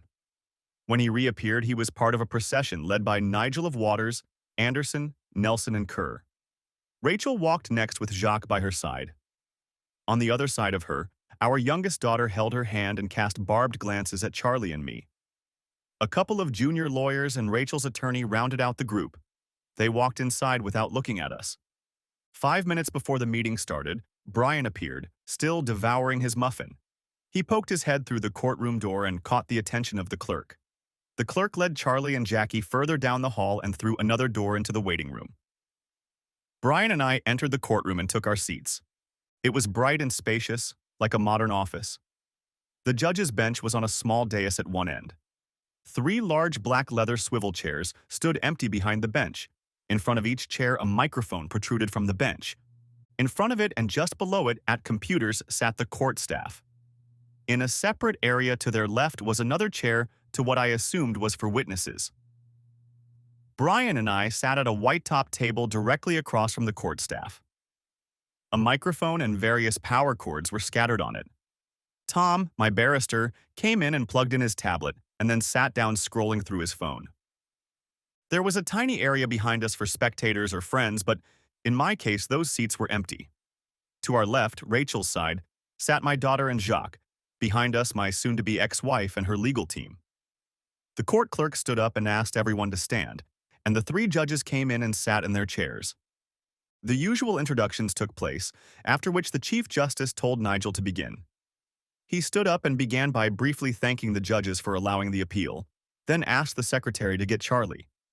She appeared through a side door and sat facing us in a chair to the left of the court staff. Nigel began his questions in a very easy and charming manner. It was evident Charlie visibly relaxed and settled into the chair. Nigel faltered, and it was obvious from the look on the judges' faces that they were not pleased. He paused, glanced at his notes, and then began his questioning. "Are you currently in a relationship with Mr. Blake?" "Yes," replied Charlie. "How long have you been intimate?" Nigel quickly continued. Charlie fidgeted in her seat as she was embarrassed by the personal nature of the question. Tom stood up. "Objection, Your Honor. The nature of their relationship is irrelevant to this hearing." "I'm inclined to agree with Mr. Arnott, Nigel. Does that make any sense?" inquired the Chief Justice. I was beginning to realize where the WANK secret passage was in the family court. The Chief Judge palmed Nigel like he was his son. "Just a couple more questions, Your Honor." "Okay, a couple more, but please rephrase the last question," the judge warned. "Thank you, Your Honor. Ms. Jones, how long have you and Mr. Blake been a couple?" "Almost 2 months," Charlie answered cautiously. She was no longer relaxed. "But you've known each other longer than that?" "Yes, since the end of last year." "I see. And can you explain why Mr. Blake gave you $250,000 in January of this year?" Nigel continued, picking up a sheet of paper. No. It was a loan to cover my mortgage until the insurance claim was settled." "I see." Nigel paused and stroked his chin, studying the paper he held in his hand. "We have a statement from Mrs. Jameson, Mr. Blake's neighbor. She says she saw you in revealing clothing enter Mr. Blake's house on an evening last November and leave an hour later." "I was wearing sports clothes," said Charlie defensively. The inference was obvious. Charlie was only appearing in court to humiliate, not to resolve the divorce issue. I looked at Rachel, and a sadistic smirk appeared on her face. Nigel had decided to put the knife into action just as I elbowed my barrister, trying to get him to stop this nonsense. It must not be easy raising your son on a casual teacher's salary and paying the mortgage. No one would judge you for using any means to get... Nigel was cut short by Tom's objection, and he immediately withdrew the remark and said he had no further questions before the judges could intervene. Charlie's face was red with anger and embarrassment. Rachel and my youngest daughter were smiling wickedly in victory. The head judge was just telling Charlie she could leave when I grabbed Tom by the sleeve and asked him to hold her back. Charlie sat down again, embarrassed by my lawyer's request, and stared at me as if she hoped to escape. I jotted down some questions on a notepad the barrister had. He tore it off, looked at them, and then at me to make sure it was what I wanted. I nodded, and he turned to Charlie. "Ms. Jones, who asked you to go to Mr. Blake's house last November?" "The principal of the school I work at. He told me that Mr. Blake, wanted something translated from French." The smile briefly returned to Charlie's face as she realized what I was up to. "And what was that?" "It was a recording of 2 people." I watched Rachel as she suddenly realized what was about to happen. The sly smile disappeared, replaced by an expression of horror. She jumped to her feet. "Objection! Objection! Get that slut out of here!" screamed Rachel as Nigel tried to hold her back. The judge banged his gavel and asked for silence. Nigel, with the help of one of his younger assistants, sat Rachel back down and turned to the judge again. "I'm sorry, Your Honor. But this is going nowhere and will only waste the court's time. Nigel has already had time to come forward and besmirch Ms. Jones's reputation. Surely we have time to rectify that, objected Tom. The Chief Justice fell silent, and the female judge, who was also present at the appeal, tugged at his sleeve. She leaned toward him and they spoke to each other in low tones before he spoke. Mr. Kerr, you've opened the door to this, so Mr. Arnott, you may proceed. At least he wasn't calling him Nigel now. Thank you, Your Honor. Ms. Jones, did you say you were transferring the tape of two people? Yes, Mrs. Blake and a Frenchman named Jacques are doing it. All hell broke loose. Rachel groaned and fell out of her chair. Obviously, she had fainted. Nigel objected, saying there was no evidence that such a recording existed. I pulled out my phone and waved it around, offering to play the recording. My daughter sat stunned, and when Jacques tried to hug her, she recoiled from him and ran out of the courtroom. During all of this, the judge banged his gavel and called for silence. When calm was restored, he first removed Charlie, then made both barristers stand up and scolded them for turning the court into a circus. Rachel returned to her chair, and her barrister fanned her with an empty folder. When the barristers were told to sit down, the judge addressed the room. There will be a 15-minute recess so that you can gather your thoughts. If you continue your shenanigans, you will be ejected from the hall. The clerk asked us to stand, and the judges withdrew. Tom turned and walked away with his cell phone pressed to his ear. While the other side dealt with a panting Rachel, Brian and I stepped out into the hallway. Charlie was sitting on a bench to her left, and we walked over to her. She stood up and hugged me.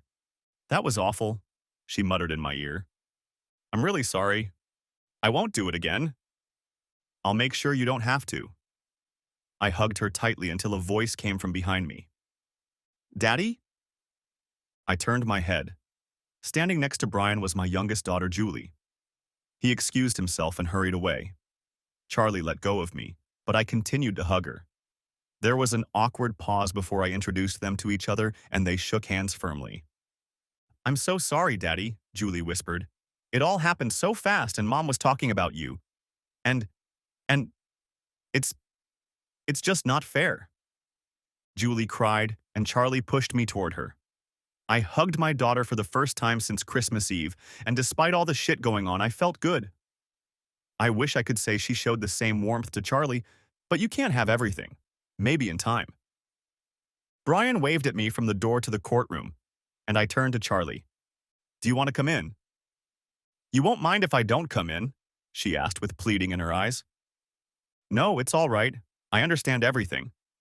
Why don't you go and do some shopping, I suggested. Yeah, I think I will. She kissed me on the cheek and walked away. Julie stared after her. Why, Daddy? When you kids got married and separated, Mom and I were two strangers living together. Things that had accumulated over the years, like barnacles on a boat, were drowning us. Just scrape them off, Dad. You've been together for so long. Snip. We had a good period, but we don't love each other anymore. There's no going back, especially now. Like the cranky child she'd always been, she stomped her foot and said, No, Daddy. She turned around and walked away. I hoped she'd eventually figure it out. Brian stuck his head outside again, frantically pacing. They're about to come in, he said loudly, and I went back inside. After another stern warning from the Chief Justice, Nigel continued. He presented an official statement from the lotteries that the jackpot won was $33 million. Then he presented more affidavits from people to whom I had made interest-free loans. They stated that I was trying to minimize the amount of money I could make, and that the total amount of these loans should yield a return no less than the rates on time deposits. Nigel paused for a drink of water and then asked me to bring my sister in.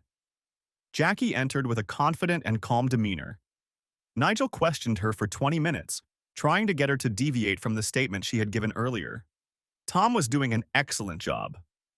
When Nigel tried to tie Jackie up with exactly what had been said in our conversation before buying the ticket, he jumped to his feet. Objection, Your Honor. That question has been asked and answered several times. We have undisputed evidence that the phone conversation took place minutes before the lottery ticket was purchased. Mr. Kerr attempts to compensate for his complete lack of argument by having the witness recall the exact wording of a phone call made almost 12 months ago. The judges nodded and mumbled amicably before the Chief Justice spoke. Mr. Arnott is correct, Mr. Kerr. It appears that you have already met this witness, so I think it would be wise to stop wasting time and move on.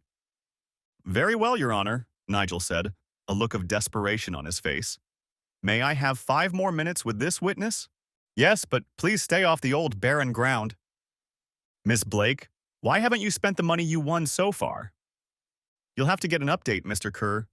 I recently bought a house in Balmain and a new car. How convenient, Ms. Blake. May I rephrase the question then, and ask why you didn't spend the money when you first got it? I'm sure most people having won the lottery wouldn't mind spending it. I needed the money to stay put. Because it wasn't really yours? Nigel tried his best to make the conversation conversational, hoping Jackie would get confused. No, I was playing the futures market, and I needed the money to cover possible losses. Indeed, Nigel said in a mocking tone. You needed $10 million to cover your futures trades? Come on, Ms. Blake, that, like so much of your story, crosses all bounds of plausibility. It's true. How much of your money was tied up in trades? Nigel was grasping at straws. I'd seen Jackie's testimony, and not once did it mention a figure. An old friend who worked in criminal law once told me that he would never ask a question he didn't already know the answer to. $7 million, said Jackie without hesitation. $7 million, Nigel repeated incredulously. That's a hell of a bet. It's my money. I can do whatever I want with it, replied Jackie triumphantly, and the judges looked at each other and nodded their heads. Who has the guts to risk $7 million of their own money, let alone someone else's? Nigel was done. He rambled on for 3 more questions and then gave up to break Jackie. Tom stood up and said, "No more questions," and Jackie headed for the exit. With nothing more to go on, we were ready for the final summation from both sides. The judges called another short recess, and Brian, Tom, and I walked out, leaving Rachel and her legal team hugging it out. Once outside, I could no longer suppress my happiness. I danced a little jig, bursting into laughter. Brian and Tom looked at me with bewilderment until I finished. You seem pretty pleased with yourself? Brian stated the obvious. Did you see the look on old Nigel's face? When Jackie said, "That's my money," he wrinkled up like a paper bag in a cyclone. You'll still have to pay them something, Tom added with a serious expression on his face. I don't care. It was worth it to get it out in the open about Charlie and me and to watch Nigel unravel. Our conversation was interrupted by the appearance of one of the juniors from Rachel's legal team in the doorway. He hesitantly approached us. We'll settle for $5 million, he said, shifting nervously from foot to foot. Brian and Tom looked at me, and I told the young lawyer, we'll let you know. Then I turned my back to him. He hurried back into the courtroom. That's the amount you said you were willing to pay, Brian said quietly. Yes, but do you really think the court will give them that much? I asked. Brian and Tom looked at each other. Then Tom nodded. No, they're scared. I think they'll hardly get 3, including the one you've already paid. And Nigel and his leeches, will they get a percentage of the total? I don't know what their fee structure will be, replied Tom. Maybe just a percentage, or maybe a service fee plus a percentage. Well, screw them. We'll see what the judges say. I don't want to give those fleas a dime more than I owe. Back in the courtroom, Brian handed over our answer and we sat down, waiting for the judges to return. The last statements went as I expected. Nigel played on sympathy. He had been dumped by his partner in a marriage of 20-odd years and was left destitute. He talked about the fact that I was throwing money at total strangers, yet having to drag myself through the courts to pay what was owed to my rejected life partner. The most incredible thing is that he did all of this with a straight face. Tom simply pointed out that Rachel's current situation was hardly precarious, as she had substantial assets. Although I was generous with friends and family, he counted the payments to his 3 daughters on his fingers. I still had money left in the bank. Was I to be penalized for being more prudent with my wealth? I was prepared to pay my fair share, but felt that her previous demands had been excessive. When Tom sat down, the judges conferred. Then the Chief Justice spoke. He thanked the attorneys for the brevity of the brief. He said they had 3 more cases to hear that day, but given the request for a speedy decision, They felt they could rule by the end of the day if the rest of the cases went as planned. And I went off to look for Charlie while Tom took care of his next case. Brian said he would hang around the courthouse and contact the clerk to see if the judgment would be handed down today. Charlie was at a clothing store in Canberra. I followed her around between the boutiques for a while until I convinced her that we needed to have lunch. We bought some sandwiches and went to a park on the shores of Lake Burley Griffin. I pounced on mine with the energy of a hungry man and glared ravenously at Charlie while she devoured hers. She offered me the last quarter, and I ate that too. When my hunger was satisfied, I stretched out on the grass under the tree and dozed off. I was recovering from a restless and nervous sleep the night before. Charlie lay perpendicular to me and rested her head on my stomach. We were both asleep when my phone rang. It was Brian. The judgment would be handed down between 3:30 and 4 o'clock in the afternoon. He was very cheerful, and when I asked why, he said he thought a speedy verdict was a good sign for us. We got up and went to the road to catch a cab. Despite the afternoon nap, we both felt more tired than ever. And when we got back to the courthouse, we found Brian and my sister in the cafe. After checking his watch, he took us to the administrative area. I thought we were going back to the courtroom, but he said the decision would be given to us in writing and posted on the website the next day. Charlie and I sat down in a couple chairs to one side, and Brian went to the reception area. No sooner had he returned than Rachel, Jacques, and their entourage appeared. They kept their distance from us and turned away. Brian came back and said there was nothing yet. The lady he was talking to said that judgments are usually made by 4, but sometimes delayed. We stayed in our seats and tried not to look at the other group at the other end of the hall. Finally, the girl behind the counter turned to Brian and Mr. Kerr. She handed them both a piece of paper, which they studied, returning to each group.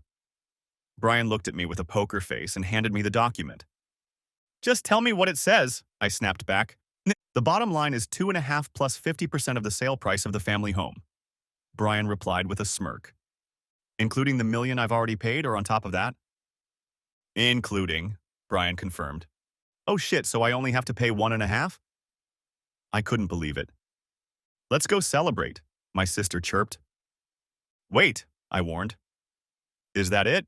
Are we done?" I asked Brian. "Well, they can appeal to the High Court, but so far the High Court has never overturned a family court appeal. They consider themselves constitutional lawmakers and don't like to get their hands dirty in domestic matters. Besides, it's bloody expensive." "So he won," my sister confirmed, but I could see Brian was about to say something else. "For now, yes. Unfortunately, the family court process doesn't have a definitive end. At any point in the future, either party may ask the court to retry the case, but without any new evidence, that's unlikely." At this point, there was a commotion in the hall. Nigel and his team were walking away with Rachel demanding answers.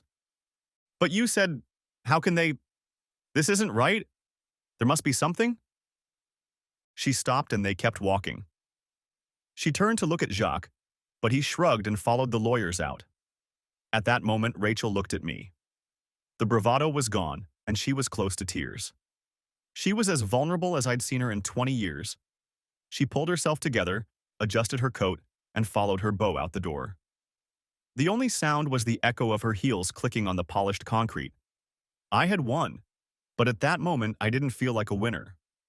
I contacted the administration staff and arranged for the money to be transferred to a trust account. Then, at Jackie's insistence, we went to the nearest bar.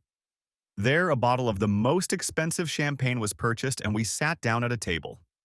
I tried to join in the festive mood, but my heart wasn't in it. I bowed out and went to the restroom. I washed my face and hands and studied my reflection in the mirror for a long time. When I came out of the bathroom, I almost ran into Charlie. "I was just about to organize a search party," she said, her eyes wide and her cheeks flushed from the champagne. Seeing my expression, she softened her fervor and put her hands on my face. "Why such a long face?" "I have something to do. I'll be back as soon as I can." "You want me to come?" No, it's something I have to do on my own." Charlie tilted her head to the side, demanding an explanation. "I have to say goodbye." "Part of you still loves her, doesn't she?" she said softly. "Only a small part, but I think it will always be that way. The last time I talked to her, I said some terrible things. I don't want to end the conversation that way." You really are a most unusual person, Jeffrey. Charlie pulled my face to his and kissed me on the lips. Now hurry back, okay? I nodded, and she kissed me again before heading back to the bar. I walked out the front door and looked around for a cab. I was already sitting in the back seat of one when I realized I didn't know where to go. Inspiration struck me. What's the most expensive hotel in Canberra? It's the Hyatt, mate, replied the driver. Okay, take me there. No, wait. Take me to the Peppers Gallery Hotel first. I need to pick something up and then to the Hyatt. You're the boss, the driver smiled, pulling back out onto the road. At the Hyatt, the receptionist was less than gracious. She wouldn't confirm that Rachel was staying at this hotel. It didn't help that I told her I was Rachel's ex-husband either. I guess the thought of bad publicity over a domestic squabble in the lobby wouldn't have been good for business. I was about to give up when I noticed an employee pulling a cart of expensive luggage. It was a long shot, but I took a seat across from the receptionist's desk in the tea area and ordered a coffee. 5 minutes later, Jacques appeared, followed by Rachel. Apparently, I was the last person they expected to see, and when I approached Rachel and called her name, she nearly jumped out of her skin. "Come to gloat, have you?" she growled, recovering from her fright. No, I just wanted to talk to you for a minute." Jacques stood beside her and put his arm around her shoulders. "In private," I added. "You have a minute," Rachel said and turned to Jacques. "Organize the bags and cab, please, and do it right this time." I smiled inwardly. Pointing to the table I'd just left, I led her over to it. She waved the waitress away as she approached, then looked at me sternly. "Well, what's the matter? I have a plane to catch." "I just wanted to say goodbye and I'm sorry about what I said in France." "No, you're not sorry," said Rachel rudely. "Actually, I am. I was really upset at the time, but kids and all that. I didn't mean for things to get so awful." "Well, it did, and now you've won, so congratulations." She started to get up. "Come on, Rachel, can't we just forget about it?" "What do you want me to say, Jeffrey? Do you want me to say it's okay? You left me on the trash heap and you drove off into the sunset with your new little brownie?" she shouted. "You and I have very different concepts of a trash heap," I replied, getting to my feet as well. We stared at each other for a minute while the security staff discreetly gathered nearby, and the other visitors turned in their chairs. "Goodbye, Rachel," I said bitterly, and walked out through the lobby. In the back of the cab on the way to the bar, I reached into my pocket and pulled out an envelope. The front proudly stated that it was provided by Peppers Gallery Hotel. Opening it, I pulled out a check made out to Rachel to pay her $2.5 million. I stared at it briefly before I started tearing it into small pieces and putting it back into the envelope. I tried, but her anger overwhelmed my sympathy and overcame my sense of justice. As I approached the table, I saw that Charlie and Jackie had started on the second bottle of bubbly. Charlie saw me approaching and jumped up to give me a hug. "Are you okay now?" she whispered in my ear. "Yeah. How did it go?" "Not as well as I'd hoped, but probably as well as could be expected." "Yeah, no." Charlie pushed me away and took me at arm's length to look at my face. "What does that mean?" I thought for a moment. "Let's just say that the part of me that may have still had some feelings for my ex-wife has died, and maybe that's the best closure I could have hoped for." Charlie watched me warily. "Where's my glass? We're celebrating, aren't we?" I said, smiling broadly. The girls squealed loudly and filled the empty glass on the table. "A toast," I raised my glass. "To the future." The end. Thanks for watching. I hope you enjoyed it. So subscribe to my channel and watch the next video.